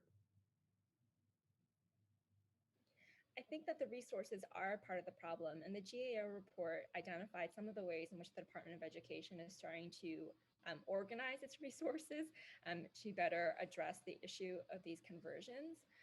But I think as well, the department needs to use all of the tools in its toolbox, including things like personal liability, when there are insiders that are extracting profit to the point where they're ripping off students and driving institutions into bankruptcy. I think that the department also needs to focus a little bit on the fiduciary duty that institutions owe to the Department of Education and to taxpayers. When they sign that agreement to take Title IV dollars from taxpayers, they're agreeing to be fiduciaries to the Department of Education. And that aligns well when nonprofit board of directors are already fiduciaries to educational purposes, but for-profit directors are fiduciaries to their investors, and there's a misalignment there. Thank you so much, and I yield back. Thank you. The gentleman from Wisconsin, Mr. Pocan. Thank you, Mr. Chairman. Appreciate it. Thanks to the witnesses. I think I've been on this committee when I first got to Congress, and I'm glad to be back on the committee. But there's plenty of bad behavior by many of the for-profit entities. I think that's pretty undeniable. But I also think we have to recognize that some of these entities, especially the ones converting to nonprofits, some are doing the right thing and some are very much not doing the right thing. Grand Canyon, Purdue Kaplan is a couple of great examples of companies that I think aren't primarily educational institutions. They're profit-making entities, period. I think it's hard to argue other than that. And I guess I'm personally less concerned about leadership in a conversion, because I think many times some of the folks in leadership have the expertise. I would expect that they would be there for continuity, especially in a family-held business. You're going to expect to see that. But what I am concerned about is where the abuses occur, where we see this split of having a nonprofit and a profit entity, especially, seems to be really problematic. Concerned on also performance. And let me ask a few questions, if I could have, Ms. Emery Aris, since you did the report through the GAO. Did you look at all at performance as you looked at this? So what the completion rate are for students? We did not. Are you intending to do an additional study on that? We're open to new requests from the committee if the committee is interested in that. Yeah, I think it would be interesting, right? Because that's a real key metric for us to know how things are performing. How about this question that I've learned and of the profit and so an entity has a profit and a nonprofit entity operating. I don't quite fully understand how that's not also known as a scam, but and then there's other entities, again, who truly are nonprofit, and now they're all getting painted with one brush. And I worry about we're hurting those that are trying their very best to do the right thing in the conversion versus ones that are clearly trying to get around the system. Did you look specifically at some of the abuses between the profit and nonprofit dual entities moving forward?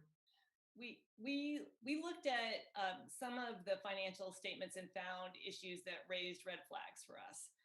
So if you're looking at situations where a president of a nonprofit college is also engaging in lots of service contracts with the for-profit college, which the president also owns, that can raise issues.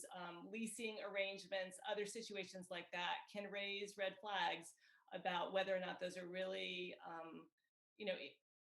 good arrangements in the best interest of the nonprofit college, or whether they're there to improperly benefit insiders. So does anyone look at that, for example, the fair market value? If someone's leasing, I fully understand if a family had it and they had property and now they're leasing it back, there's fair market value, there's not. Right. Does anyone actually look at that through the process, either education or IRS? Well, the IRS is supposed to scrutinize transactions involving insiders for just that reason, to determine if there is improper benefit. And if there is, that can be grounds for denying an application for tax exempt status. Similarly, the Department of Education is looking at that issue now. Previously, they didn't, as Dr. Fox had raised the issue about, previous years. We found that the Department of Education has not always done this. We looked at some cases prior to 2016 and found red flags, but officials there weren't looking for them. It's something that they are looking at now, and we think that that's a good thing. And yet IRS doesn't do that aggressively. Would that be fair to say? That was our interpretation when they didn't have the sales price and approved the transactions nonetheless. So it sounds like from the conversation, and I hope I'm paraphrasing this correctly, that it sounds like more power should really go to the Department of Education, who actually understands educational outcomes rather than the IRS, because this is not really about a financial transaction per se. In the long run, it's about educating students. Were there specific recommendations that you've made on how we can beef up what Department of Education does versus IRS? So we made recommendations to both federal agencies. Our focus was really on federal oversight. So we made recommendations to the IRS on what the IRS could do better to shore up that oversight. And then we also made a recommendation to the Department of Education on what it could do better. And we thought that the area of growth for the Department of Education was really in that monitoring after a school is approved, to make sure that they're really operating as a nonprofit and that there's no improper benefit going on. Great. I yield back, Mr. Chairman. Thank you. Thank you. Let's see. Gentleman from Kentucky, Mr. Yarmouth. Thank you, Mr. Chairman. I also want to thank all the witnesses. We've been going on 4 hours now, and I appreciate all of your responses. Now, I know at the beginning, the ranking member questioned whether we should be having this hearing, and I will say that it seems to me this has been a very useful and thoughtful discussion with a lot of good questions from all sides, and I've learned a lot myself and had some questions raised as well. But it seems to me, for instance, I think it was the GAO report that had said in 2018 and 2019, the for-profit conversions received almost $2 billion worth of federal aid. So there's a significant amount of money at stake here, taxpayer money. And so I think this is a very important discussion. This is thinking about, I want to go back to what Mr. Grothman discussed. And clearly, I think there are good reasons for a for-profit to convert to a nonprofit. I don't think there's any debate about that. But there are also some pretty nefarious ones. So it seems to me that in certain situations, yes, you might have a principal who's built a for-profit for-profit institution, and then his kids or friends don't want to carry it on, so he or she would want to convert it for a perfectly legitimate reason. But also seems that there could be situations where he's just trying to cash out and essentially lay off the risk, get rid of the risk, and put it on a nonprofit and cash out when he can. And whether or not there are improper benefits, which in these situations seem more like self-dealing, at least some of the examples we have. Improper benefits seems like a euphemism for self-dealing here. But I want to turn to Professor Galley, who in your testimony, you talked about how private foundations actually prohibit many of these insider transactions, because the assumption is that any insider transaction is going to be inherently unfair to the nonprofit, and that it would be very difficult to police. And there seems to me there have been some confusion, at least in my mind, during some of the testimony as to what is prohibited now, what is not prohibited now. So my question to you, Professor Galley, is, are those restrictions on private foundations, would they be, some of those be useful when we're talking about other nonprofits, especially nonprofit educational institutions? Thank you, Congressman. I do think they would be useful or something like them. Private foundations are charities that get their support from just a few people, and they're not schools typically. And so the assumption is there aren't a lot of eyes on those transactions. And so it's difficult to be sure that they're fair to the charity. And the situations that we've heard about and we read about in the GAO report are situations where it's hard to believe that these transactions could possibly be fair to the charity or to the students who believe that they're getting an education at a real nonprofit school. And so I think that both Ed and the IRS should approach a deal between a charity that was founded by the same person who's lending it money with some real suspicion. And as I discussed before, this is an excellent way for the seller to make the school a prisoner of their debts, or as you said, to cash out and eliminate their risk. So I think, yeah, being skeptical at least of these transactions is appropriate. Well, I have no other questions. I want to thank the witnesses again. And again, Mr. Chairman, thank you for holding the hearing. I've learned a lot, and I think it's been very useful. I yield back. Well, no, thank you. I don't see anyone else seeking recognition, so I'll recognize myself for 5 minutes. Professor Galley, in your research, you said that Grand Canyon University pays 95% of its revenues to its former owner through loan payments and servicing contracts, and therefore should not have been granted IRS tax exempt status. Is there reason for there to be a different standard, or is there a different standard between IRS nonprofit status and Department of Education nonprofit status? Thank you, Mr. Chairman. That 95% finding was from GAO, and I relied on their findings. So the IRS applies a different standard because their mission is not to protect students. The IRS historically was very reluctant to say that an organization wasn't charitable and didn't get tax exemption, because if they said that, the charity would close its doors. And Congress responded to that by creating a new regime in the late 90s called the Intermediate Sanctions Regime. And that regime tells the IRS, don't try to revoke organizations' tax exempt status. Don't decide whether they're really charitable or not. Your main job is just to assign penalty taxes on people who extract extra benefits. And so the IRS isn't looking at these transactions to determine whether the organization is really nonprofit and really has an incentive to maximize students over revenues. And so there's fundamentally a different standard. There are doctrines that IRS could conceivably employ if it were to look very closely at these transactions. And I think, a transaction like Grand Canyon is so blatant that it should fail even the scrutiny the IRS gives. Doesn't the Department of Education have a different standard? It should. And the Department of Education, 90/10 and gainful employment are there to make sure that organizations with incentives to line their own pockets are subject to higher standards and more accountability. And that's not something that IRS does. So IRS isn't looking out for those interests. Ed needs to establish its own standards, identify which schools are the ones that should be subject to closer scrutiny, and make sure those schools get the scrutiny. Thank you. Dr. Emery Harris,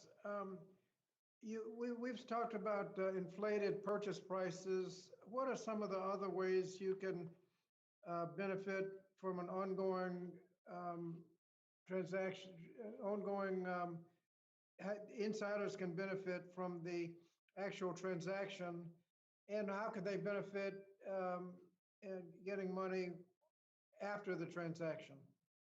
Right. So there are two opportunities for abuse. So there's the initial opportunity with the purchase price of the college, where insiders could intervene and rig it so that they get more money than the fair value of the college, and then they pocket the difference. The other opportunity is subsequent to the purchase of the college. They could engage in extensive service contracts with the college, or lease agreements. You might have the former for-profit owners like leasing, land or facilities to the now nonprofit college, and the terms of those leases or contracts may not be favorable to the nonprofit college, and they may not be fair market value. They may also improperly benefit the insiders. Thank you. Mrs. Kao, we've heard about these high salaries. What's the difference between a high salary for a college president and insiders taking money out of the operation? Sure. So one difference is whether the college has gone through an independent review and hiring process, or whether an insider is extracting revenue for his personal benefit from nonprofits that he essentially controls. And I think the latter situation is what we've seen with some of these for-profit conversions. You have shareholders who are benefiting from a conversion to nonprofit status. And anytime that shareholders are promised a payday from nonprofit status, I think that that tells you all you need to know. Well, in the case of those high salaries, if the president essentially, because he's an insider, is setting his own salary rather than an independent board, is that a different situation? Yeah, the president is not just setting his own salary, he's guiding the administration of the school to maximize the revenue that he's taking out and paying himself with or keeping as equity. And that means steering the school towards higher tuition prices and lower investment in students' education. Well, thank you. And I want to thank all of the witnesses for being with us today. I want to remind my colleagues that pursuant to committee practice, materials for submission for the hearing record must be submitted to the committee clerk within 14 days following the last day of the hearing. So that's by close of business, May 4th, preferably in Microsoft Word format. The material submitted must address the subject matter of the hearing. Only a member of Congress, or excuse me, a member of the committee or the invited witnesses may submit materials for inclusion in the record. Documents are limited to 50 pages each. Documents longer than 50 pages can be incorporated into the record by way of an internet link, which you can provide to the committee clerk within the required time frame. But please recognize that in the future, that link may no longer work. Pursuant to House rules and regulations, items for the record should be submitted to the clerk electronically by emailing submissions to hiddenlabor.hearings@mail.house.gov. Members' offices are encouraged to submit materials to the inbox before the hearing or during the hearing at the time the member makes such a request. Again, I want to thank the witnesses for your participation.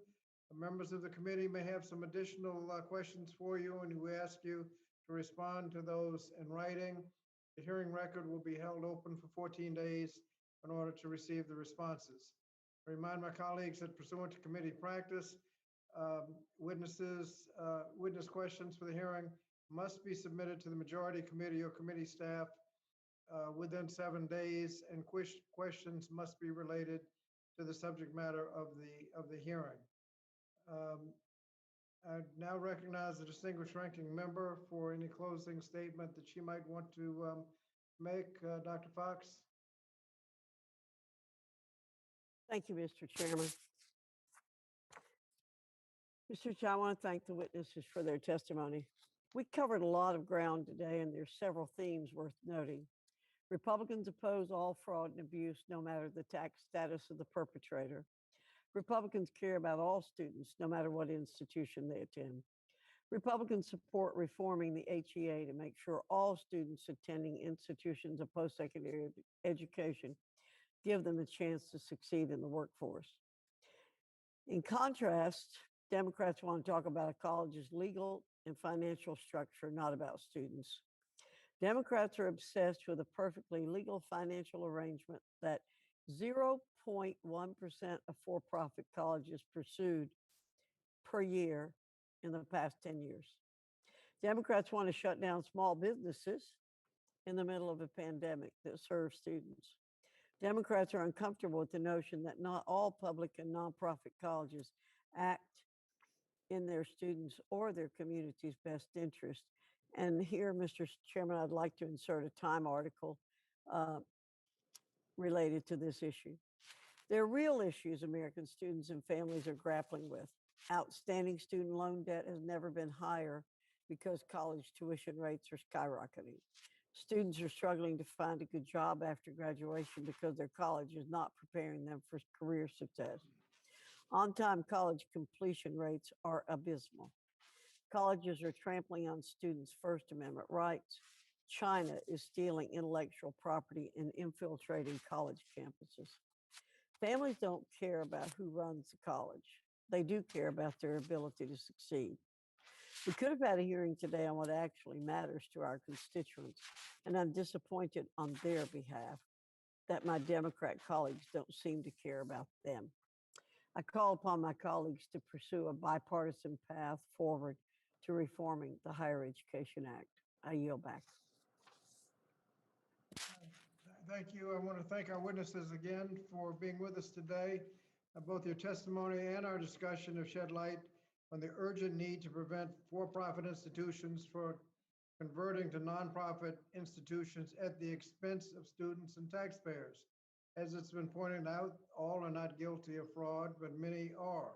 And we've heard that the impact, not just on the students, but on the federal government, could be intense. The estimate $600 million to $1 billion in just one institution should not be ignored. We've heard that these conversions deceive the students, decrease funding for student learning. We've also heard that virtually all the fraud in the higher education sector in the bar defense claims occurs in the for-profits and the covert for-profits. The simple fact is that many of the most concerning conversions occur when there are insiders at both the nonprofit and the for-profit institution. Common sense tells us these institutions are unable to engage in arm's length transactions with one another. Instead, the for-profit institution ends up profiting for the nonprofit institution at the expense of students who have fewer funds invested in their education. These schools cannot compete on equal terms with true for-profit nonprofits and public institutions, and as a result, they often turn to fraud like we saw in the Dream Center case that cost the federal government hundreds of millions of dollars. I also want to respond to some of my colleagues who cited research which relies on data from the College Scoreboard, which shows that publicly available consumer information is sufficient to protect students and taxpayers. However, we know this data is not sufficient to determine a debt-to-earnings ratio comparable to the one used in the gainful employment rule. More importantly, we should not treat better consumer information as a replacement for strong accountability measures. They actually should go hand in hand. And finally, I want to thank my Republican colleagues for raising the need to improve the cohort default rate, the CDR. The College Affordability Act, which the committee approved last Congress, would have closed the CDR forbearance loophole, measured CDRs using longer timeframes, and created a loan repayment rate to supplement the CDR. Based on Mr. Gillen's testimony today, this seems to be an area of bipartisan agreement, and I look forward to working with my Republican colleagues to advance these important reforms. Moving forward, I hope my colleagues on both sides of the aisle will come together to stand up for our nation's children and our students and enact meaningful solutions that protect students and taxpayers against deceptive for-profit schools. If there is no further business to come before the committee, without objection, the committee stands adjourned. Thank you.